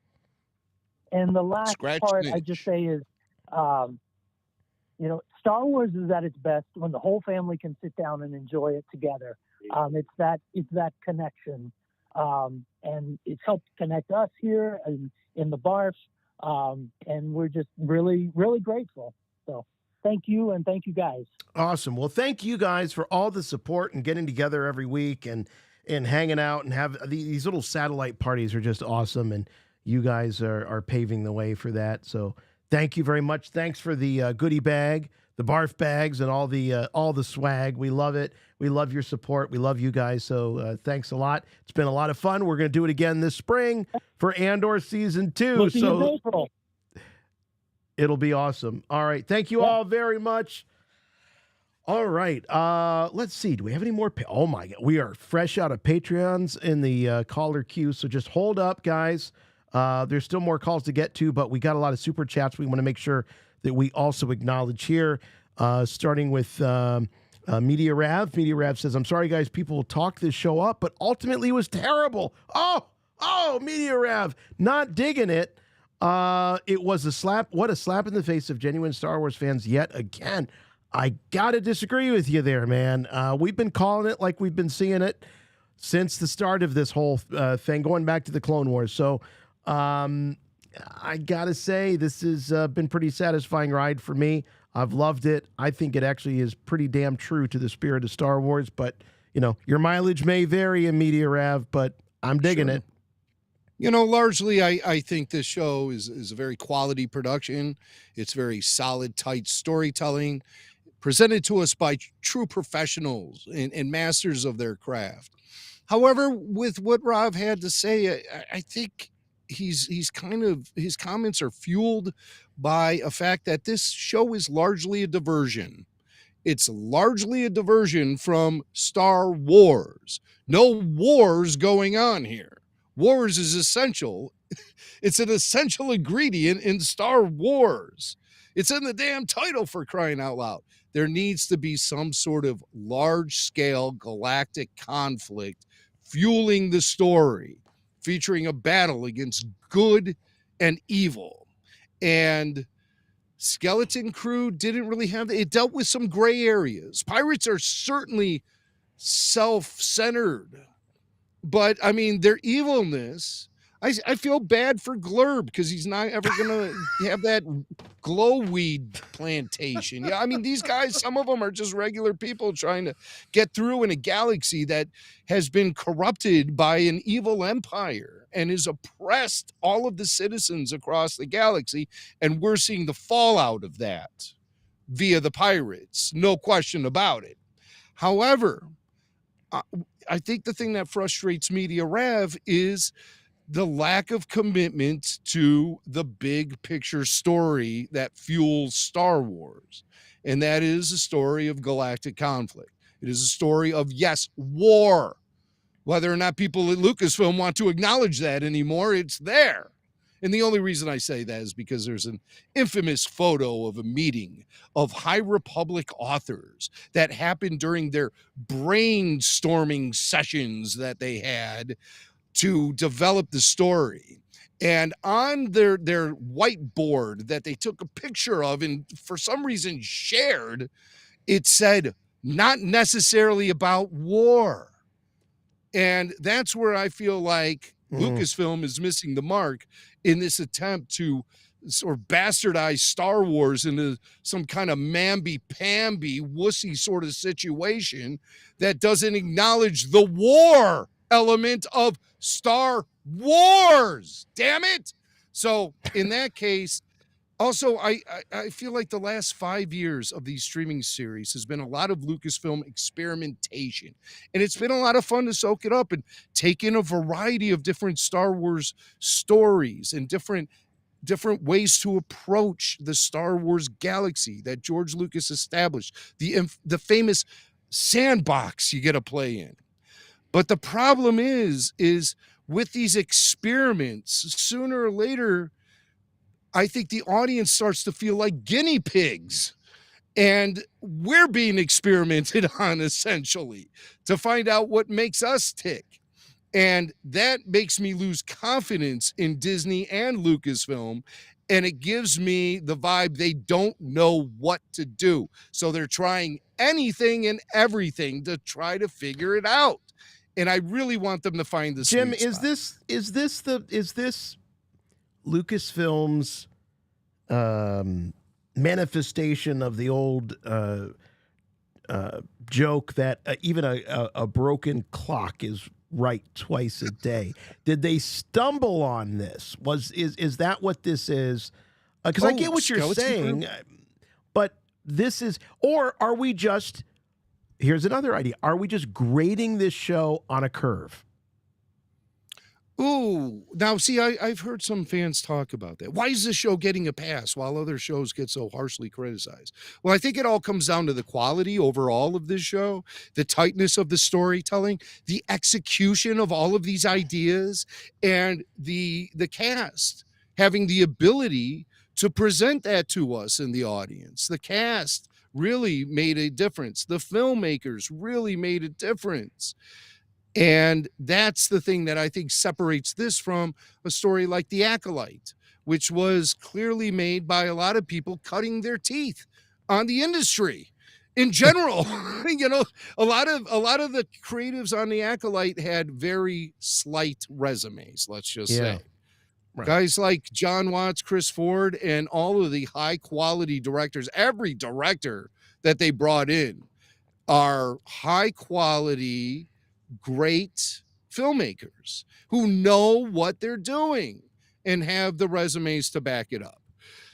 So I think that's a big difference. And also the fact that this was so unplugged from Star Wars. It didn't rely on legacy characters. It didn't rely on nostalgia so much. I mean, yeah, nostalgia was presented to us in the way that, you know, we saw familiar aliens and the technology and the lightsaber, etc. The callbacks to the Jedi and everything. But at the end of the day, it's largely unplugged. So it really stands on its own. It's a perfect encapsulation. It's perfectly contained is what I'm trying to say. It's a perfectly contained story that doesn't rely on seasons of an animated series or connections to a series of books about an era of Star Wars that nobody's really familiar with outside of the people who read the books. This is something that I think, and of course the Amblin connection, the Goonies callbacks and everything. I mean, they're using formulas that were proven to work very effectively back in, the 80s, and retooling it to tell Star Wars stories told in 2024, so 25. So it's a variety of different things that I think keeps the heat off of Skeleton Crew. But I also do understand some of the frustrations hardcore longtime fans might have with the series. And I don't think that's necessarily a judgment on the quality of the series or the story that's being told. I think it's more a judgment on Lucasfilm's lack of commitment to any sort of particular direction for Star Wars. And Kathy Kennedy hiding behind this veneer of, oh, well, I want to make stories for everyone. There's a famous quote, and I don't know where to attribute to. Some people say Roger Ebert said it, but I can't find any evidence of that. But it's, if you try to make movies for everyone, you're making movies for nobody. That's absolutely true. That is Doesn't unfortunately matter who the approach Kathleen Kennedy is mapped out for Star Wars, and it's getting to be very frustrating. And I think fandom is reaching a breaking point, and I think general fandom's not reaching a breaking point. Fandom's going to stick with Star Wars through the highs and lows. We've proven that. We'll be here no matter what. It's the general audience that is failing to connect with current Star Wars right now. And unfortunately, 2 years. Jim, we've got 2 years until the 50th anniversary of Star Wars, A New Hope. It's going to be very, very interesting to see if Star Wars can get back into its position as being one of the most influential, if not the most influential, film franchise, entertainment franchise that ever was. And 50, these big anniversaries, they don't come along very often, so it's going to be a huge opportunity. Hoping that Lucasfilm/Disney is ready to meet it, because it's going to tell us a lot, because there's going to be a lot of, media attention and all of that, shining the light on 50 years of Star Wars. They kind of muddied the waters with that 50 years of Lucasfilm stunt that they pulled a couple of years ago, which I thought was like, why are you trying to get your big 50 years in now? Save it for 2027, the real 50th anniversary, to where people really gave a care about Lucasfilm. That's what put it on the map. Nobody cared prior to 1977. That 50 years of Lucasfilm becomes kind of dubious when you consider the last 12 years has been under the Disney ownership. So the reality of an anniversary like that is flimsy to begin with. I mean, Lucasfilm, Star Wars, that's Disney now. It's not Lucasfilm anymore. It really isn't. I mean, no matter, George Lucas isn't there anymore. Without Lucas, do you have a Lucasfilm, or is it just part of the Disney empire? Well, and not even with, even if he wasn't a day-to-day operator, he's been sidelined. So it's not even like, it's Lucasfilm, but, George still drops by time to time. We consult with him, et cetera, et cetera. Right. He's been sidelined. So I agree with you. They didn't give him a Stan Lee Lucasfilm? out. They needed to give him a Stan Lee type of out. Where, Stan was largely just a ceremonial figurehead, as far as Marvel went for decades. But he was still there. He was the face of the company. Right. He was still there to maintain those fan relations. Yeah. And I mean, that wasn't his job necessarily. It was just the mere presence of Stan made the fan relations exist. Mac and I went to a convention one time. We were all set up, and we were right in the middle of Stan Lee's line. Do you remember that? I do. They gave us that spot.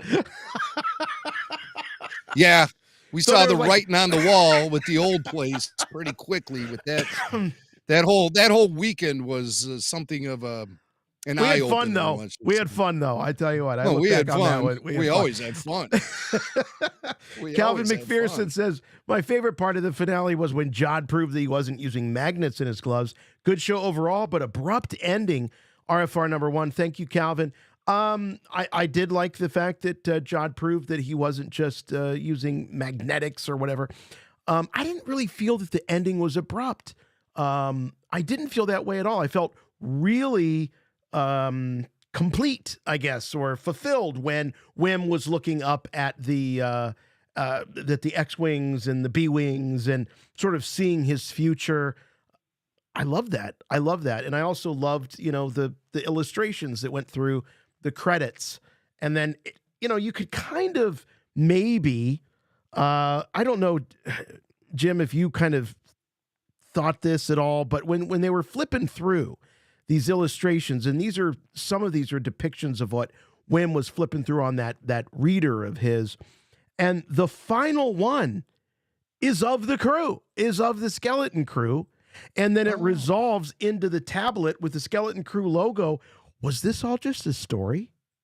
Did this really happen, or is this just a story that shows up in on kids' iPads in the Star Wars universe?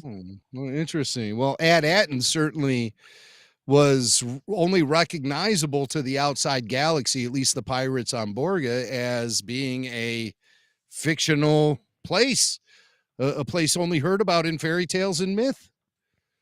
So,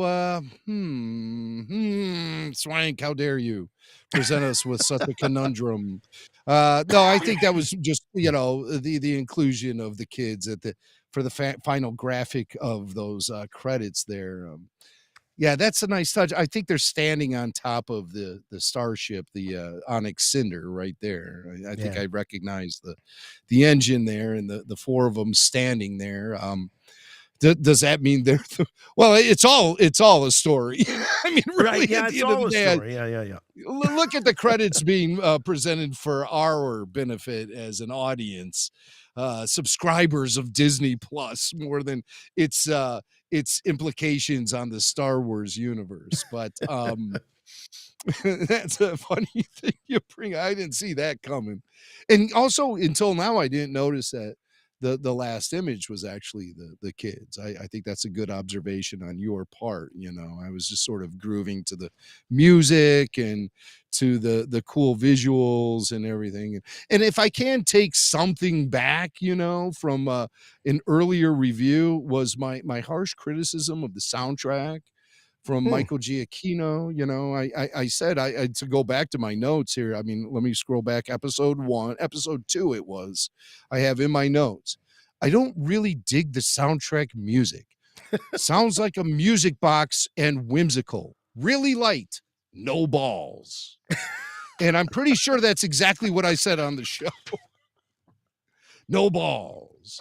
And, I still stand by it. The soundtrack, at times had balls. But for the most part, it was sort of, it was just very different for Star Wars music, maybe with a nod to 80s soundtracks a little bit. Yeah. But after going through 8 episodes and seeing the whole story get laid out in front of us and understanding the vibe and the tone of the show, I think the music is perfect. So I'm taking that little critique back for sure. Maybe with the Giacchino thing, I was looking at, Nepo baby favoritism, which Lucasfilm was very fond of. And we're still licking our wounds from the great John Kasdan experiment of that tanked Solo and destroyed Willow.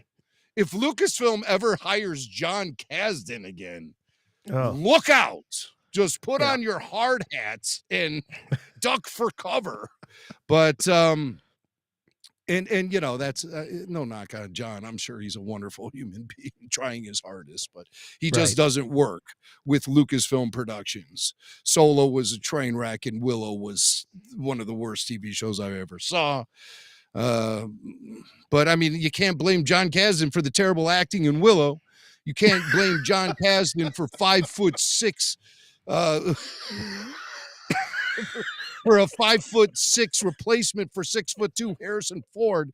You can't blame John Kasdan for that. No.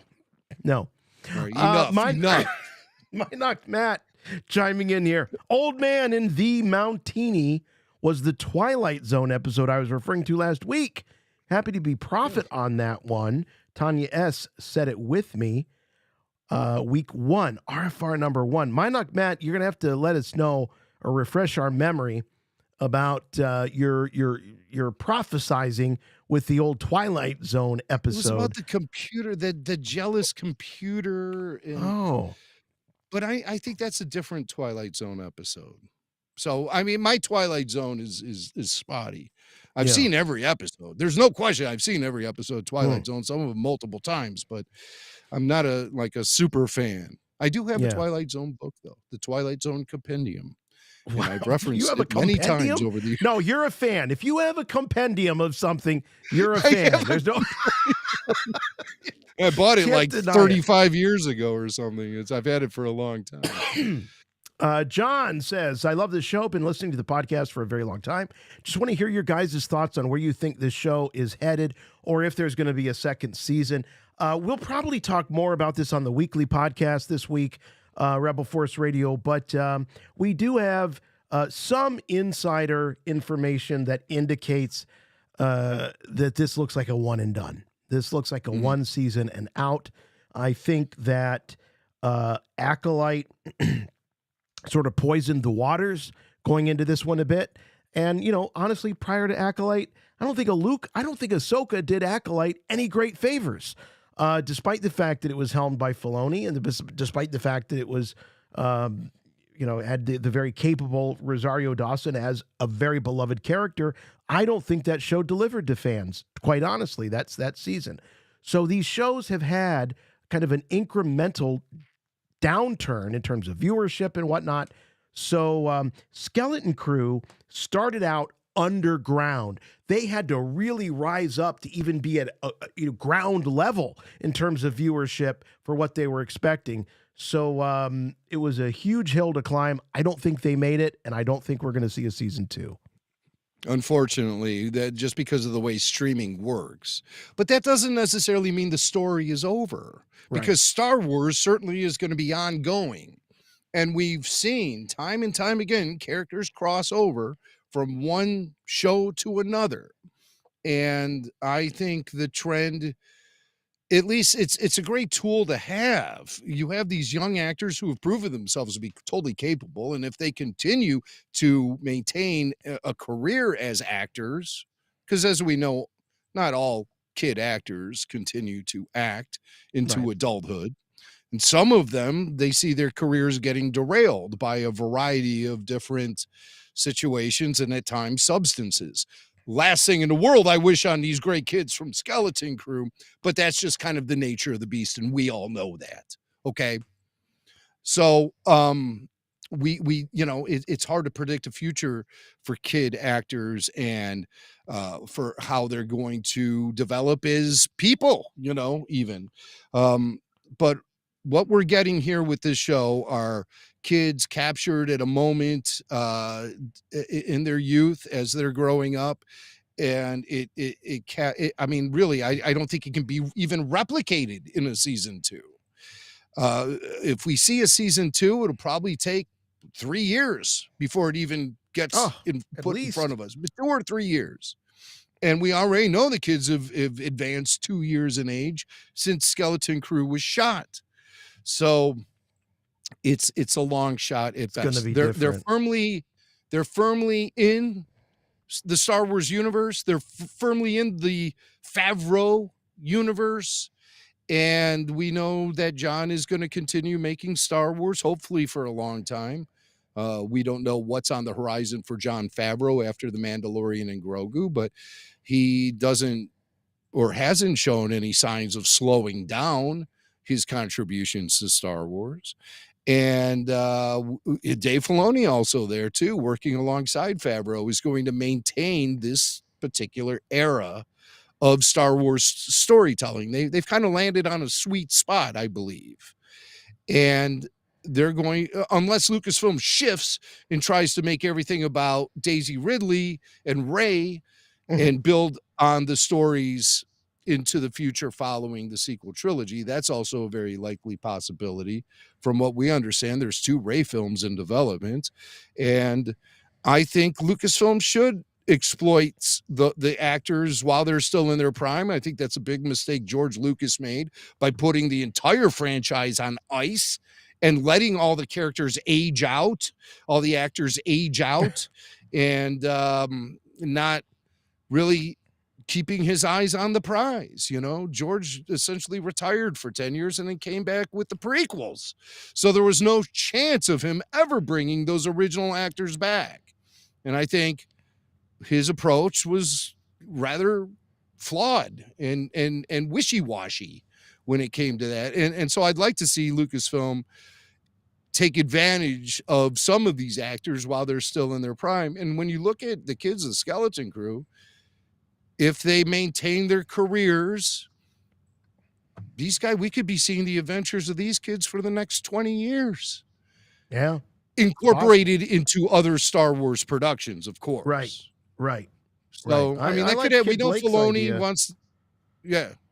You know, about we know a whim Filoni wants to showing up. develop a film that wraps up this entire Mandalorian era, but it doesn't mean it's going to put the wraps on these characters necessarily. It could be the launching pad for a whole new era of Star Wars. Right. The post-Mandalorian era. Oh my God. We're going to get crushed by the timeline. But here's Brandon. Brandon says, "Chut, great season, boys. Thanks as always. I love the theme music for the after show. Maybe the best intro yet. Hit me in the '90s kid bones." So Brendan loving the old intro to the. That's of course all. Thank you, man. That's That's my favorite intro we've put together so far.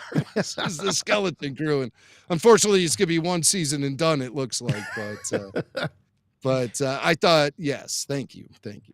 Austin Jones says, "What a spectacular and worthy addition to the Star Wars mythos. My 3-year-old son Cassian."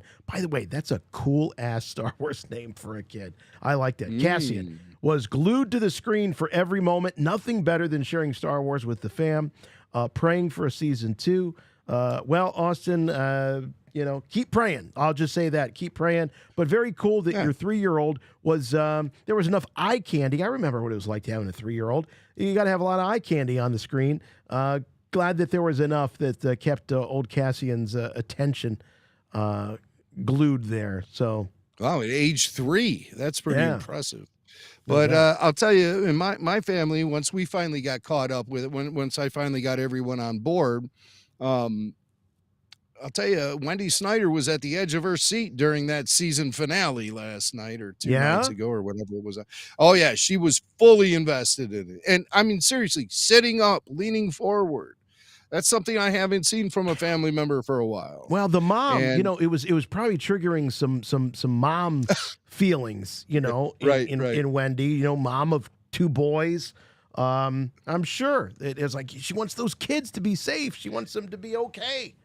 Yeah, the mother hen in her really was affected, but I think she connected to the, everything that we're connecting to as Star Wars fans. She appreciated the clarity of the story, the way the execution of the story, the acting from the adults and the kids. It just all seemed to flow so well. But as Star Wars super fans, I really appreciate the acknowledgement of the George Lucas aesthetic by including so many classic aliens. To me, I can never get enough hammerheads, and this show was hammerhead central. My God. Plus, a lot of classic aliens, from the Rhodians to the hammerheads to the walrus men, squid face. They were all there. And it was like a big family reunion with members of the family that we may have never met before, Yeah. But they all came together. They all flew in from all corners of the country for this big family reunion. And it's just those little nods to the aesthetic. Of course, they had to throw in an Abinetto, that alien species that they've been absolutely addicted to since The Force Awakens. Are they God, ever? And what is so special about that thing? It doesn't compete with even the lamest of original trilogy characters. It's just got a flat sort of face on it, but Lucasfilm is enamored with that particular alien species. And yet there he is piloting the X-Wing with that flat, weird face of his. You know, come on, give us something more classic, a lot more classic. And there's plenty of them. Why don't you put a flippin' size Snoodles in there flying the X-Wing instead of this tired old thing we've seen in every Lucasfilm live action production since 2015? You know, put a Droopy McCool in the cockpit, for crying out loud. Oh my God, can you imagine? You know, I mean, come on, let's talk here. Let's get real. Let's put a muff tack in there. I want a muff tack, damn it. All right, Turtle Wars. I got to agree with Turtle Wars here. He says, hoping for some vintage and or retro collection figures, ships, creatures from the series. Thanks for always bringing us the live after show year after year. I would love to see, they've been doing these with the retro collection. So this is sort of the what if Kenner had continued on to do these action figures for these shows with the simple articulation and the simpler sculpts. This show, being kind of rooted in the 80s and all that, I think it's a double whammy. I would love to see a little box set or at least a wave of Skeleton Crew figures. At the very least, they deserve to be in the vintage collection. I know you can get the whole crew with the Black Series. I have them all, but there's always that little hole. Even though I do buy the Black Series, there's that little hole for me and a big hole for the stalwarts, the real tried and true, like Mac with the vintage collection. When there's a series like this and you can't get the whole crew, can we get the whole crew out in the vintage collection, please? Yeah, that would be nice, because I mean, Lego got the Skeleton Crew, Black Series got the Skeleton Crew. Put them in the vintage collection. As far as the retro collection goes, I think that line is best suited for creating action figures of the characters from the original trilogy that were never made into action figures back in the day. Because you hand me a box of prequel or acolyte characters in the retro style, it does nothing for me. You give me retro characters from Kenobi, characters from Kenobi in that retro style, it does nothing for me. Fill in the blanks. You did, Kenner back in the day did what, 96, 98 something characters from the original trilogy. That's still leaving a lot of characters, specifically alien species, on the table. I think it would be best if the retro series filled in those blanks. And then just leave the vintage collection for newer things like the streaming series and the newer films once they eventually get back to getting released. I agree with that. So that's why I think that line is being misplayed. And it all comes down to the Lucasfilm marketing department, which has really been on life support for the last decade or so. I mean, the biggest hit they've had is The Force Awakens, as far as really having an effective marketing campaign back up a release. But some of their marketing moves here and their lack of attention to the 3 3/4 inch action figures, which to me were like the backbone of not only Star Wars merchandise and collecting, but marketing itself. Star Wars marketing gained so much momentum from the vintage size, the 3 3/4 inch size action figures. And they've been abandoning it because they want to abandon the Gen X fans in general. And so they want to do anything they can to exclude us old-time fans. And Lucasfilm employees have made mention of their distaste for the longtime fans countless numbers of times since Disney has acquired the license, the brand of Star Wars. And it's tiresome. It's tiresome. You got to know what works and what doesn't work. A show like Skeleton Crew, big hit among the fans. Fans love it, but Lucasfilm was kind of down on it from what we understand going into the release of this show. Yet they were very high on the Acolyte and completely shocked that people reacted the way they did to it. They were very high on The Last Jedi, yet completely blindsided by the fandom dislike for that film. So obviously Lucasfilm's still very out of touch with what actual Star Wars fans want. And if you don't get the actual Star Wars fans, you're not going to get the casuals. Jeff Holland, thanks, J-Mac, Jason, and Tyler for a fun 7 weeks. Always fun to talk the Star Wars, or talk the wars with the RFR fam. I loved how after a long, dangerous adventure, the first thing Neil did when he got home was take another long, hot bath. Yeah. Hashtag long live Neil. Yeah, we can't get enough of Neil in the tub. Got some verbal expression from young Michael Mack as I was watching the show with him, and he said, that's got to be the cleanest elephant boy ever. You know, what, he's in the tub again? I think I heard first. He's in the tub again? He's in the tub. Sokka Style says, Jod is imprisoned. Wim is slaughtered by Ben at Luke's. Wait a minute, what's going on here, Sokka? What did I miss? Jod is imprisoned. Jod is in prison. This is his. I think he's predicting futures for the characters. Oh, got it. Okay, so Jod. Remember, you said, brought up the idea of Wim going to Luke's Jedi Academy. Yep. Yeah. Yep. I asked. And for Ben this. means Kylo Ren. Soka style. Do we really need so much translation for your? I get it. But a little clarity would help. Love the series. Just felt like we were missing 10 last minutes, like Bad Batch, RFR #1. That's so yeah. I was wondering because I saw some people. I even heard FJ DeSanto complain about lack of an epilogue. I think audiences have been conditioned by the Marvel shows to get some sort of post-credit sequence, something to tease you. That's just a gimmick. I mean, really, if you're gonna tell a story in a film, tell your story in the film. Don't throw in like 30 seconds in the middle of the credits, so that's all people are talking about when they leave your movie. Have them talking about the actual film they just saw, not the commercial for the next thing. But in Skeleton Crew, maybe something like that could have been appropriated as a proper epilogue. But what kind of epilogue do you want to see? Do you want to strip away any potential for a season 2 by showing us like a grown-up Wim training with a lightsaber at Luke's Academy 30 years in the future? Is that what you want? I think that paints the storytellers into a corner at a certain point. And with an animated series like Bad Batch, to show what happened to help me out with the girl's name. Oh, Fern? The girl. No, the girl from Bad Batch, the kid. What was her name? Oh my God.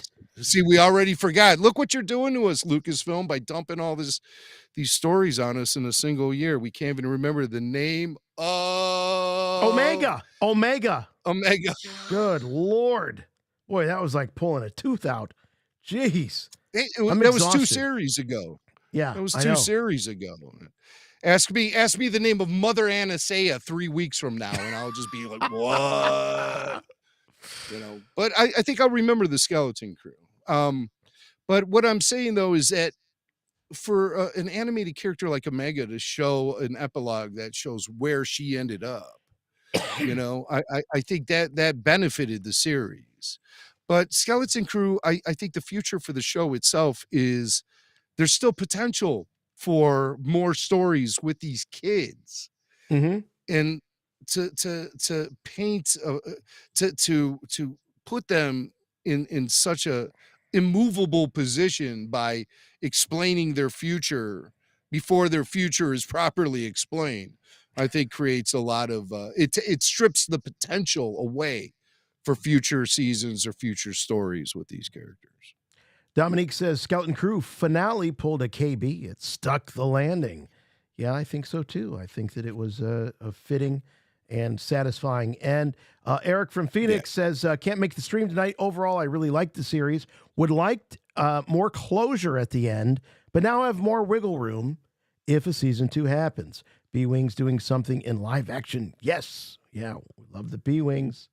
And you heard what we said about season 2 and the possibilities there. Even if they are able to pull that off, it's going to be a couple of years out. Kids are already 2 years away from filming this first season. So we're looking at 4 to 5 years for these kids before we see, the next season. Love RFR, always driving during the show. Missed the chat. Oh, sorry, Pistol Pete. Thank you for the super chat, and sorry that you weren't able to hang with us, but glad you're able to listen. John Lowe says, love this show. Jude brought a lot to the franchise, in my opinion, and I love the kids. Need a new RFR meetup so I can sneak away and have an adventure like Whim. Love you guys. John looking to escape. Mac, he needs an excuse from Rebel Force Radio to get out of the house and hang out. Yeah, there are things we'd like to do for 2025, maybe to have a live show somewhere. I was really targeting the weekend of May the 4th again, because we had such a great time last year in Bristol and everything. But the likelihood of a May the 4th RFR event happening has really become slim to none at this point. I think we tried, but it just doesn't seem to be happening. But there might be something happening this year. You'll be the first to know. We just want to make sure everyone has enough time to plan and get to wherever we're going to be. So that's really important, to have that window of promotional opportunities. So we'd like to give everyone a proper heads up. So if we're going to lock something down, you'll know in plenty of time,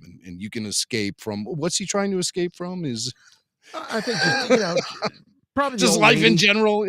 Probably the old lady. He wants to have an adventure. John says he wants to have an adventure like Whim. I know what that means. I read between the lines, John. I know what you're all you got to do about. is press the green button and off you go, man. Dean says, love the consciousness love the conciseness. Conciseness, that's the word. Thank you. The conciseness of the storytelling. I immediately understood John's backstory from just a couple of sentences. We knew who was on that Corvette. Oh, yeah. Yes. Leia. Really respect the Star Wars fans. RFR #1. Love you guys. Thank you, Dean. Appreciate it. So, yeah, John's backstory, just all we needed was a couple of sentences, and we get it. We know where he's coming from. Some people are really stuck on the idea that we really needed to have a notable cameo happen in this season finale. Some people can't get over that. And I have no problem, because that Carillion Corvette appearing at the very end is a beautiful fill-in-the-blank moment for any Star Wars fan. So you put anybody on there. I'm going with General Madine. And he got a better toupee for this visit. So that's who I'm saying is on board. You always have to say, you got to take that pause. You have to say, General Madine. General Madine. Yeah, there's a pause. Turtle Wars back with another $10 says, I liked the George Lucas-esque naming scheme in the cast credits for the X-Wing pilot, Kale Tan. The actor's real name being Caitlin. Also, the end credit storybook art was very cool. Where's he getting I guess it was in the end credits, the pilot's names. I didn't see that. Yes. I was looking at the pretty pictures. There were a lot of pretty pictures. Definitely. And I did appreciate that soundtrack music. I want to reiterate. I thought it was pretty good. Pepper Spray Johnny, glad my hero death prediction was incorrect, but KB really looked like she was about to eat dirt for a second. It had me guessing. It really did. I thought, oh boy, this is it. Because, they had the reaction shots from the moms. The moms were grabbed by the pirates at one point out of their home. I thought, oh, this is it. This is it for the KBs. They're really tidying it all up. The moms get taken by pirates. The daughter bites it. But nonetheless, he says, also follow up to my Tom Kane comments last week. His daughter is still managing his socials, but he looks happy. Okay. All right. So we're keeping an eye on how things are going for Tom. Yeah. Sadly, the great voice has been silenced. And I don't think there's any kind of rehab that's going to bring that back, unfortunately. We love Tom Kane. He's a great guy. As far as KB, All I could think of was that interview Creana Cratter did with the Hollywood Reporter last week when they said, lastly, what's the most cryptically vague word you can offer for the final 2 episodes? And her answer was death. Death. And no goes, one That's died. Very ominous. She goes, I know it's pretty vague. Yeah, well, no one died. But even the SM-33 kid was pretty sharp. But it was certainly kind of left open there for a minute or two whether or not KB survived. With her saying that in that interview, I thought it was pretty cagey and and great actually for her to say that, because I was thinking, when the pirate ship shot at the Onyx Cinder as she was sending out that message to Kim, she recoiled back and fell on the floor as if she might have been taken out in that moment, and then she came to and the ship then crash landed, and you see her body fall out with all those credits come down the ramp, and you're, oh my god, she's dead. Oh, and even when she crashes, in a great piece of acting from the Fern actress, she screams, just no, it's like blood curdling. You could feel the emotion coming off of her. You see the tears very welling Ewan up McGregor. in her eyes. No, it was, her acting was even better than that, I would say. And this is a kid Ryan actor, Kira 12-year-old Armstrong. I'm talking about. Ryan Kira Armstrong, the actress. Man, she is one of those. She's personally my favorite. She's my favorite from the series. You guys were talking earlier about, who's your favorite? You asked Kid Blake, and he said Wim, and I love Wim. And I get the feeling Wim is your favorite too, Swank. But it's real tight between Wim and Fern. Yeah, I'm Team Fern. I am, because she represents that Han Solo edge. Yeah. She's cynical. She's a great BSer. She doesn't suffer fools. Right. She marches to the beat of her own drum. She's got street smarts. She's savvy. She can think her way out of a situation. The actress is one of those, where she really likes. She just soaks up the screen. You see her. She's got so much charisma in her face. I think she's kind of got that it factor. I'll say that about Ryan. There might be an it factor. There might be. And I've taken note of this throughout the entire series, Her acting when the X-Wings flew away from the spa planet in episode 6, and she goes, they left us. And it's just like her voice cracks when she says they left us, and it feels so real. Yeah. It's above what you typically see from a kid actor, especially a kid actor in Star Wars. It's above and beyond. Yippee! Tanya S. says, I'm not sure if this was already brought up, but I really appreciated the shot of the pirate spaceship. It was reminiscent of Close Encounters, like aliens. Thank you, Tanya. Tanya is amazing. We love Tanya. I think she's talking about when it broke through the atmosphere and you see the ship coming through to land at Attin. Yeah. I like that too. It was very ominous. I guess, Close Encounters, I was thinking a little bit like Independence Day. It kind of cuts through the smog of the planet as it's coming through. Very ominous, and especially for a whole planet of people that aren't used to seeing anyone coming in from really outside. Wow, this is invasion. Truly invasion. Yeah. Like, how would we react if a starship landed in the middle of our subdivision? It would be very similar. Brando Dilly says, I do love myself a bubble bath, but can someone get Neil's family a jacuzzi so that they can splash about like a family on the African savannah? Thanks for the awesome after shows. Thank you, Brando Dilly. Appreciate it. Yeah, so we get two bathtub shots of Neil in 8 episodes. Man, they're committed. That's his happy place, I think. You should have had the candles all lit up I'm around it. impressed. I mean, that's a huge bathtub. It's got that awesome skyline. Thing I sit in, it's like sitting in a puddle outside of 7-Eleven, on a rainy day. That's pretty much the as good as my bathtub is. So Neil's got it going on. Pepper Spray Johnny, once again, Skeleton Crew deserves a second season. This is a clarion call to action. If you love this show, make some noise so Disney hears you. At the very least, even if it doesn't create or yield a second season, I would like to encourage everyone who loved this show to let Disney know. Get the hashtags going. Tell people that you love Skeleton Crew. And hopefully they take the right lessons away from that, and not the wrong lessons, but make it's your very voice heard. possible. And it maybe not a season 2. How about a feature film helmed by John Watts? That's what I think is the logical next step for Skeleton Crew. But a season 2 would be great. And the things that took down Willow and had that completely removed from existence was the fact that Willow, there was no buzz about Willow. There was absolutely no buzz about Willow. And the viewership represented that.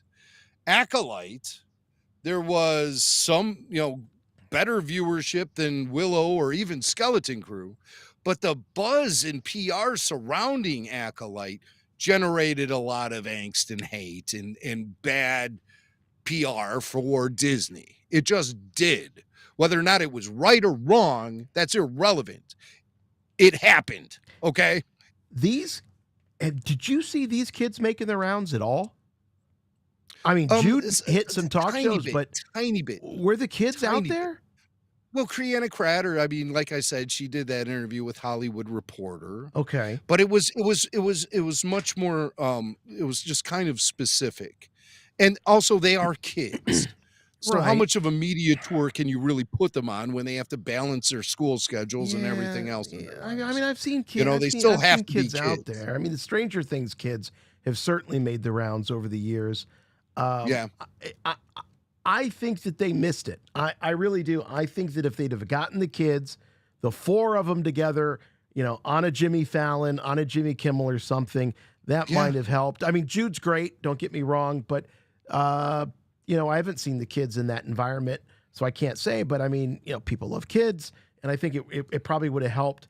I feel that is evidence of Lucasfilm's lack of confidence in this show by not getting the kids out there, or just their lack of motivation to make this show a hit. They figure, well, we got a world-class actor in Jude Law, who's A-lister Hollywood. Mm-hmm. We got great kids. We got experienced filmmakers. Let's just throw it out there and see what happens. As opposed to a show like Acolyte, which really needed neutral. Like Lucasfilm PR felt like they had to convince the audience that it was good. They had to convince the audience. Yeah, and they made several missteps with the sequel trilogy as well, as far as the marketing goes. The Mandalorian basically marketed itself because it was tied into the launch of the Disney Plus app. So a lot of eyes were on that, just naturally. But to me, with the launch of Mandalorian, it wasn't like we were seeing such extreme PR for that as well. The most PR I've seen being attached to a streaming show was the Acolyte over the past summer. Boy, it was everywhere. That thing, there were articles every week, interviews every week, a massive media junket. And with Skeleton Crew, basically all you got was the massive media junket at the launch. And then with a few choice interview moments happening here or there. But you didn't get the major talk shows. You didn't get appearances of Fallon, Kimmel, Colbert, anywhere. None of that happened. Very surprising that it didn't happen with Kimmel, because he seems like he's the place where they dump these big events, cast interviews. Right. Where they put them all together. But that didn't happen. That didn't happen. Jude Law, I think maybe at best. But again, the kids were left on the sidelines. And again, they are kids. Sure. I mean, when Stranger Things launched, were the kids out there doing interviews everywhere? Maybe in subsequent seasons when it was established and the kids were older. You're right. Yes. You're right. When it was evident that it was a hit, that they had a hit on their hands, that's when you started seeing the kids. You're 100% right about that. Yeah, you're right. So maybe with the second season, you'll see the kids out there more, should it happen. Sonny Boy Nuggy says, any Bonge Falfa love out there? Oh, yeah, right. We see him back. Bonge. Bonge Falfa. Do you think Wim's dad punched him and took the speeder? Absolutely he did. He ends up on the speeder. And, I love the way they cut it. He just kind of, Wim takes off. He doesn't have a ride. He sees this kid, gives him a look. Next thing you know, old Wendell is on the speeder bike. So I like that. Well, one of three things could have happened here. Okay. Wendell could have pleaded with the kid, please, I have to go save my kids. And Bonge is sitting there, like just on the side of the road on his bike and looking kind of stunned at everything that's happening. Like he's in shock almost. So it might have been easy to coerce him off that bike just by being an adult saying, I need, please, Bonge, give me the bike. Or Wendell could have whipped out some credits and said, here's a handful of credits. Let me use your bike for a few minutes. Or he could have just pushed him off the bike. I'm leaning toward pushing him off the bike. Not a punch? Because Bonge seemed like a zombie there in that brief moment. He was stoned. Like he was maybe he was. Maybe it was just like, well, this is the end of the world. I'm going to get high as a kite and watch the fireworks. Who could blame him? I love it. Dustin Bagley says, I hope we haven't seen the last of Jod, even if it's not in Skeleton Crew Season 2. You know what? I tell you what, and you guys know I'm not a big comic book guy, at least in terms of Star Wars comic books. I think Jod is a great character to focus a comic book series on. The adventures of Jod Nawood, Captain Silvo. I think that the swashbuckling adventures of the pirates and a younger Jod, or even Jod post Skeleton Crew, I think it's great fodder for a series of comics. He just feels like a comic book character to me in some ways. It could be. I mean, that's something that you can definitely use to expand the mythology surrounding the character. But one thing it's lacking the most important element of John Nawood. Yeah. And that's Jude Law. That's right? Jude Yeah. Law. That's true. So any continuation of the character, while I appreciate you seeing the potential in his character is something that can be spun off in other stories. I think that Jude Law is the element that makes John Nawood happen. Yeah. So any expansion of his character, I would like to see happen in live action with Jude Law playing him. All right, we got time for one more call. We're going to make sure that it is a Patreon supporter of us here at RFR. We love all of our listeners, but the Patreons, they go the extra mile. And we've got Joel from Canada. Joel from Canada. Hey, Chet, buddy. What do you got for us? You're the last call on the final Skeleton Crew after show here on Rebel Force Radio. Make it good. Single tear. So I just want to say, I love this show so much. My boys love this show. We get up at like 6 a.m. to watch it before school. I think one of the things I love. Wait. Hold on, Joel. I just want to make sure we heard this right. You get up early in the morning on a school day to all watch it together, you and your boys? Yeah. That's how you do it. Well, I mean, we're in Eastern time zone. Like 9 o'clock at night. It's kind of late, Disney Plus. Like, hello. There you go. Like, right. You didn't give me a lot of other choice. I love it. So, I just want to make sure I heard it correctly. I think that's awesome. Totally. Yeah, we get up extra early just to watch it. So the thing I think the most about this show is that routinely everything they set up, they deliver on. And like we just rewatched the sequel trilogy at Christmas, and it's the polar opposite of that, right? There's so many things in the sequels that we all know, we've talked about so much, that it's like, well, what is this? Well, we never find out. What is this? And it's like in this show, everything pays off, right? Kim tells them, reach out to us if you need trouble. Like, there's so many things even in this episode. But so that was kind of my comment about it. And then my comment / question is, the only thing that I felt at the end that didn't get wrapped up is it felt like they were purposely hiding what the identity of Captain Renard was. And that didn't really go anywhere. And so is that something that's purposely not being covered, that it's, you know, because we also don't really find out what happens to Jod at the end, right? That's kind of up to interpretation too. Did they purposely leave that out when they were so purposeful with everything else? Why did we so obviously not find out who he was? His identity was hidden when we did see him. And then we never found out who he was. That's kind of the lingering question I have in my head. You know, I kind of liken it a little bit to when you watch that original version of The Empire Strikes Back, where you see the first holo transmission of Palpatine. It looks very different. There seems it's not, you know, the holos in the original theatrical releases were a little, especially in the original trilogy, obviously they were a little less exact. They were a little less literal. They were kind of, you know, fuzzier.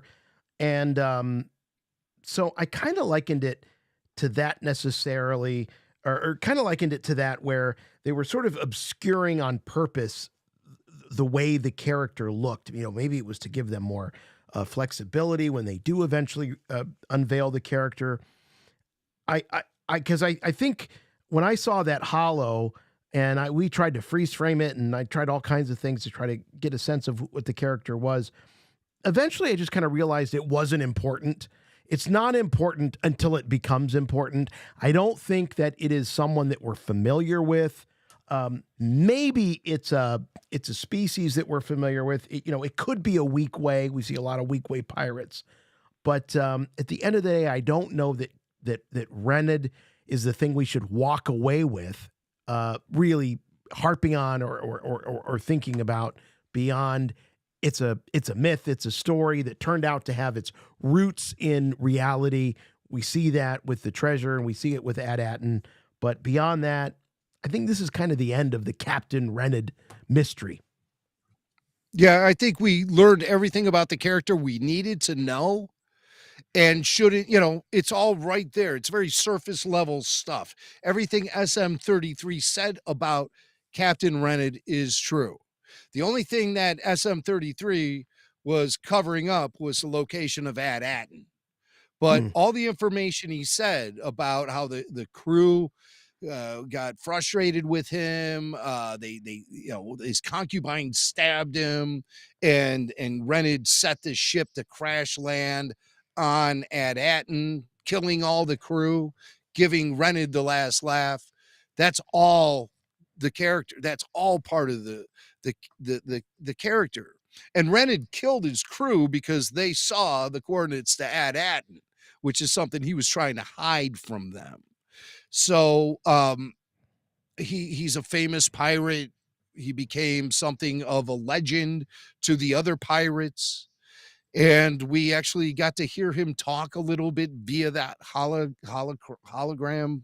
But I mean, cool. Looking for any other sort of significance to him is not going to take you anywhere, because we've already heard everything. Every significant description of the character was put right out there, and has his involvement in the story is all very clearly told.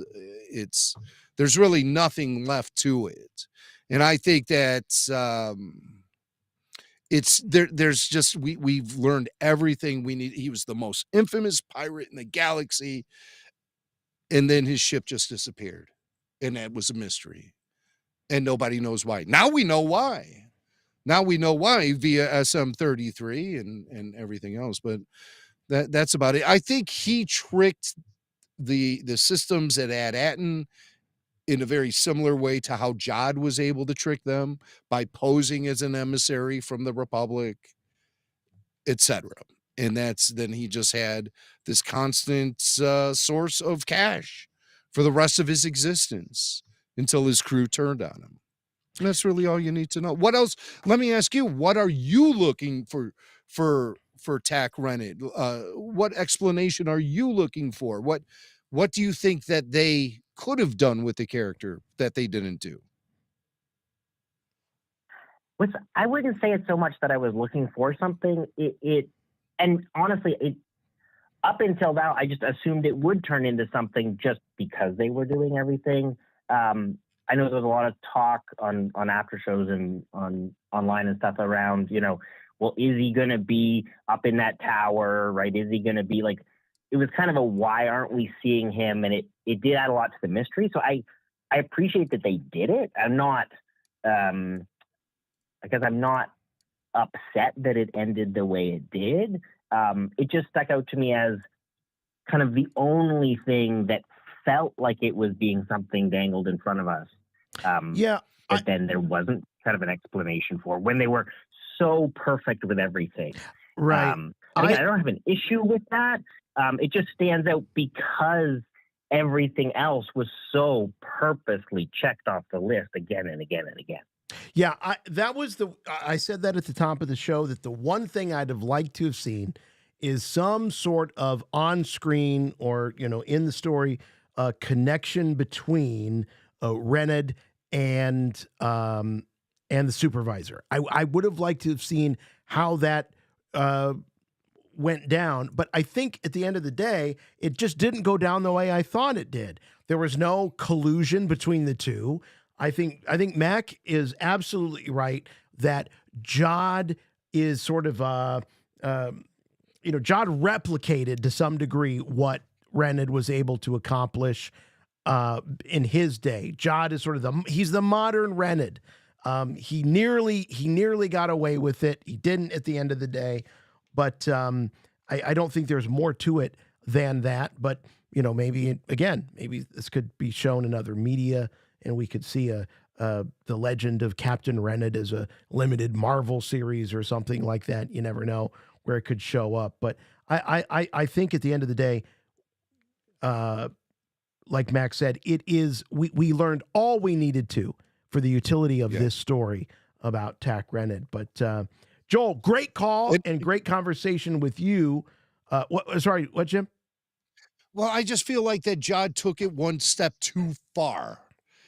Rennet was able to be successful during his run on At Attin by just simply, this is my story here. Mm-hmm. He simply posed as a Republic emissary, tricked the droids just like Jod did, filled up his ship with money, which is a ship that he took for. That's an interesting thing. How was Rennet, here's a mystery. How was Rennet able to access At Attin in the first place? He said he used their ship. Mm-hmm. Even Wim says it in the prior episode. This isn't a pirate ship. It's an At Attin ship. Mm-hmm. He took one of the ships from the Mint so he could get in and out of At Attin on a whim. Yes. Whenever he wanted to. But how did he get to At Attin in the first place?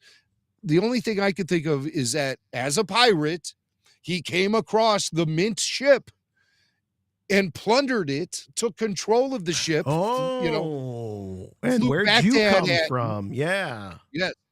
Flew back to At Attin. As we know, once an At Attin ship from the Mint attempts to approach the planet through the Maelstrom, the autopilot kicks in and it gets guided right down into the vault. So once Rennet discovered that, he realized he had the golden goose that was going to lay eggs for him as often as he wanted it to. All he had to do was go back to At Attin. Mm-hmm. So it was like through dumb luck, he figured all that out. He attacked the Mint ship, gained control of it, flew it back to At Attin based on some coordinates that were probably plugged into the thing, into the Navicomputer. Once he approached At Attin, the ship kicked into autopilot, took him right to the Mint. And he said to himself, oh my God, I can do this. Yeah, and I like that a lot. Where Jod made the mistake was demanding audience with the Supervisor. And then the supervisor was able then to determine that there's something fishy about this guy. And Fern then spoke up, threw Jod under the bus, and that was that. Jod, the thing that enabled Jod to be able to influence the kids was him sort of flashing this Jedi abilities. But that's the thing that inevitably was his undoing, because the last thing that the supervisor heard was, okay, if you're an emissary, if you're a Jedi, then you're an enemy, and or so what lie are you telling? Is it that you're a Jedi or that you're an emissary? Because you can't be both. That undid everything. Here's a random. Can I throw a random observation at you? Mm-hmm. This is I'm really spurned by the, I really want to say this because of this image you put up on the screen of the barrier sort of fading away from At Attin. Mm-hmm. And you could see the barrier takes up a much larger part of space than the actual planet of At Attin.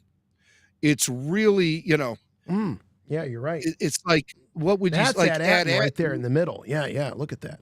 It's the middle of the Tootsie Pop right there. You got to keep licking until you get to him. And what I'm wondering, though, is how does sunlight penetrate the barrier? Because it's clearly, you could even see the sunlight on the planet itself forming sort of a crescent shape on the planet itself. How does the sunlight penetrate the barrier? Because we never see a sun within the barrier itself. Oh boy. Yeah. And obviously there's a day and night cycle on the planet of At Attin. It must rotate, but how does the sunlight penetrate? Oh man, see, now I'm gonna be up all night thinking about this.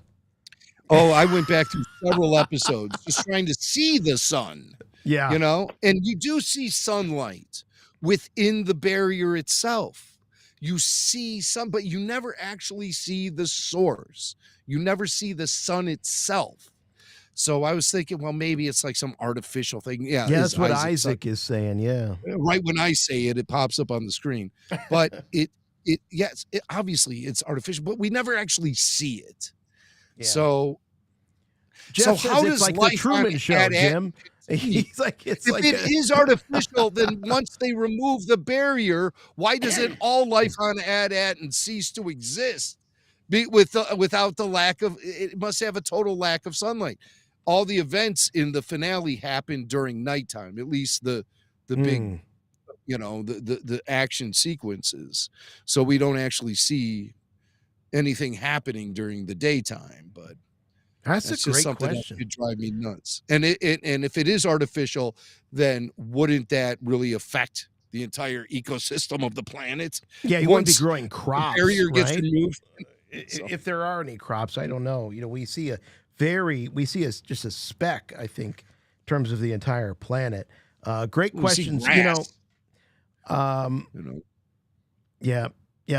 Moni G on the chat, she's been saying that, the fact that we have so many fun questions tells us that it was a great show. I think that depends on what questions we're asking. We're not asking the most fundamental questions. We're asking those questions that we as Star Wars fans have been asking for a lot of time. Some of the ancillary stuff that is interesting, but not necessarily critical to the story. That's where it falls apart, is when we're watching a story and the questions that are left unanswered are critical to the story they're trying to tell. I think that's kind of how you draw the distinction. But my goodness, what a fun time. Paging Dave Filoni. Come to ER immediately. We need to do some script doctoring and operating ASAP. Well, to say this has been a fun time is an understatement. It took us through the holidays. We spent our holidays, a day or two after Christmas and New Year's Day together. I'll always look back on the holidays of 2024 with great fondness. as it was our Skeleton Crew after show run. Whether there's a season 2 or not, it doesn't matter. We always have season 1 together. We always have this experience. And, Star Wars, what's kind of fun about this is, George always talks about going to the movies. It's a communal thing. It builds community. We see it together. And I feel like RFR after shows kind of create our own little version of that with Disney Plus. It's a communal experience. I think we're living up to what George really intended about storytelling, which is witnessing it, experiencing it together. A lot of fun. And one of the reasons we're able to have so much fun is because of this guy right here, Tyler Page. Tyler makes it all look easy, screening the calls every week when we're doing these live shows. And it just gets better and tighter and easier every week, and that's because of this guy. So Tyler, thank you so much. We didn't get to all the calls this week. Anything that we didn't get to that was of particular importance, or any of your own observations, Tyler, about this show and the season finale? Yeah, I don't think there's anything big you guys missed. You spent about 3 hours tonight covering stuff, so that's pretty good. And the conversation will continue, online and in other areas, which I think is just awesome about this show. So, I don't have any other observations. I think that Jod was a great character. I was super happy with the ending. I feel like a lot of the kids got really good arcs, and there's a lot of full circle moments. I think it could tie into The Mandalorian at some point. There's just so much that I like. I don't know.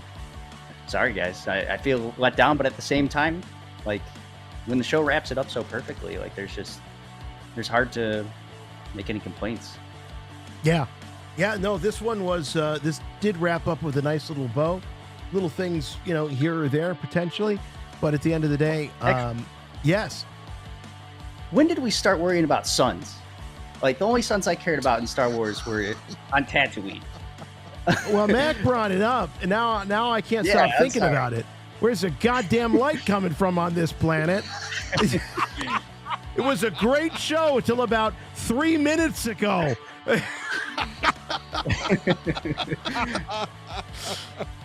All right, Tyler, thank you so much, buddy. We couldn't do what we do on these app shows without you, so really appreciate it. And hey, just a couple of few months, and we'll be back at it with Andor season 2.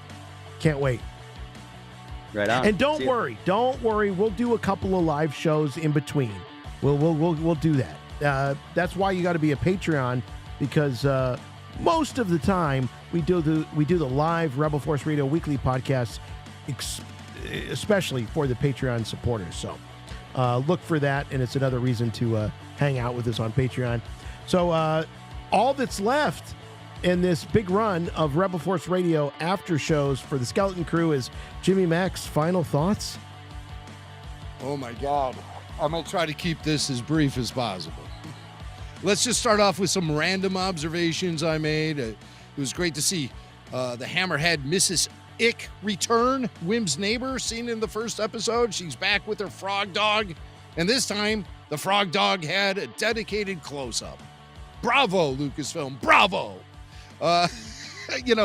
Wim, he said when he was BSing Jod in the control room up in the tower, he said he was able to communicate with the X-Wings outside the barrier because he found the Crystal of the Founders, which were protected by an ancient warrior up in the northern mountains, and the Jedi army is on its way. Makes me wonder, is this a story that might be told in a future Star Wars production, like James Mangold's Dawn of the Jedi? Are they dropping little seeds for that already in Skeleton Crew? The Crystal of the Founders. That sounds like some Jedi tale that Wim may have read in one of his storybooks that could have its basis in reality. And that may be a story yet to be told. What's the Crystal of the Founders? Dawn of the Jedi, James Mangold, hello. What else did I take? Oh, Jad Na Nawud. Is that his real name? Or is that just his Jedi alias when he's playing the Jedi character? Is he Jad Na Nawood? What's this guy's name? It's probably like Joe Smith or something. But he went by several aliases. Jad Na Nawood is the one that's going to stick to him as far as future canonization goes, and Star Wars encyclopedias, whatnot. But I still don't believe that that's that cat's real name. Loose threads going into the finale. What did we get payoffs with? I mentioned I had a list at the end of last week's after show about what I consider to be loose ends, and so let's go through that list. Number one, Jod, what's the explanation for his Force ability? That was answered. He told the story about being born with Force potential and actually being able to learn briefly how to tap into the Force courtesy of an unknown female Jedi survivor of Order 66. So that's all the explanation I need. Ernie said it was the gloves. Ernie was pretty upset today that it wasn't the gloves, but I think he accepted the story for what the story was telling. Will Jod survive the series finale? That was answered. He did survive, and I believe he escaped. Why was At Attin seemingly forgotten? Maybe the Empire, maybe Palpatine didn't know. That is something that's left largely unanswered. We have to fill in the blanks there. And I think it's due to the Empire, standardizing all of the commerce, nationalizing everything, taking ownership of everything, made those old credits worthless. And that's how Palpatine looked at it. And so he just ignored At Attin. What is the great work? That was something that was kind of a mystery to us, but it was largely answered in this episode. It's just simply protecting the mint and creating the Republic credits. That's the great work. What happened to the other 8 planets like at Akron? Why were they destroyed? Per Kim knew that they were destroyed. She knew the legend. That's largely unanswered at this point. Also, why do they have all of these similar traits? Largely unanswered. What happened to KB? What was the accident that forced her to undergo surgeries to implant augmented computer cybernetics? And we still don't know what that accident was. That's a mystery. What happened to Wim's mom? Also unanswered. But probably, largely unrelated to the story to begin with. I would like to think that Wim's mom perished in some mining incident, as they were working for the mint. Just something having to do with the entire society and what drove the society on At Attin, I think probably led to Wim's mom dying or disappearing or whatever.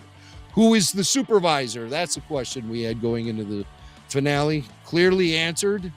Tack Rennett's story, I think was already answered in episode 5 when SM33 told us the whole story about crashing the ship in the At Attin and stuff. And then we got little tidbits along the way. Tack Rennett already answered. And will SM33 be repaired? Going into the final episode, that was a question I was asking, and obviously it was answered. One other observation I want to make is Jod told Wim to grow up in this episode. And he's echoing Fern from episode 1, who also told Wim to grow up while they were looking for the ship's power conduit. And I think Wim did grow up, and I think he created a better future for himself and everyone on At Attin. He won their independence. He won their individuality back. And for that, Wim should be considered a hero. But at the end of the day, he's just a kid who's trying to duck out of his final exams, which I love and which I can relate to, quite honestly. I'll tell you, that, as one of our callers said earlier, this show, scratch an itch for my Star Wars fandom that I didn't really know needed scratching. And I thought there was great execution throughout this entire series. Each episode I thought was excellent and awesome. There was no filler. The dominoes fell in a great direction. The foreshadowing paid off. It was a solid story, beginning, middle, and end. Hats off to John Watts and all of the crew and cast of Skeleton Crew for giving us a true highlight of the Star Wars Disney era. Hondo Onaka, not in this episode. All right, for our crew here at Rebel Force Radio, thank you all so much for joining us each and every week as we looked at all these episodes, beat by beat, story by story. It's been so much fun, and you guys make it just more than just a TV show, more than just a streaming series. It's a discussion, it's a community, it's kind of a family. So we love it. We love you guys. Thank you all so much. We appreciate it. We will be back here for more of these live after shows for Andor Season 2. But if you like this type of conversation, you can hear it every week on the Rebel Force Radio weekly podcast. There's no Tyler, but Tyler's there in spirit. And occasionally we do some live shows here and there. We sprinkle them in. But the RFR weekly podcast, you can find it wherever you find quality podcasts, whether it be Spotify. And we return this week. We're back this week, guys. Yes. That's right. We're going to break down all the Star Wars news that's fit to report this week on RFR. So thank you all so much from the bottom of our pirate hearts here at the After Show. We'll see you later this week for more on Rebel Force Radio, and we'll see you in the spring for more After Show goodness with Andor Season 2. So for next time, for Rebel Force Radio, I'm Jason. I'm Jimmy Mack. Tyler. Oh, Tyler's on the screen. Yeah. And remember? You can say, I'm Tyler. And I'm Tyler. I know, we sprung this on you. It's and not remember. Tyler's fault. And remember. The Force will be with you, always. All right, we're out of here. See y'all.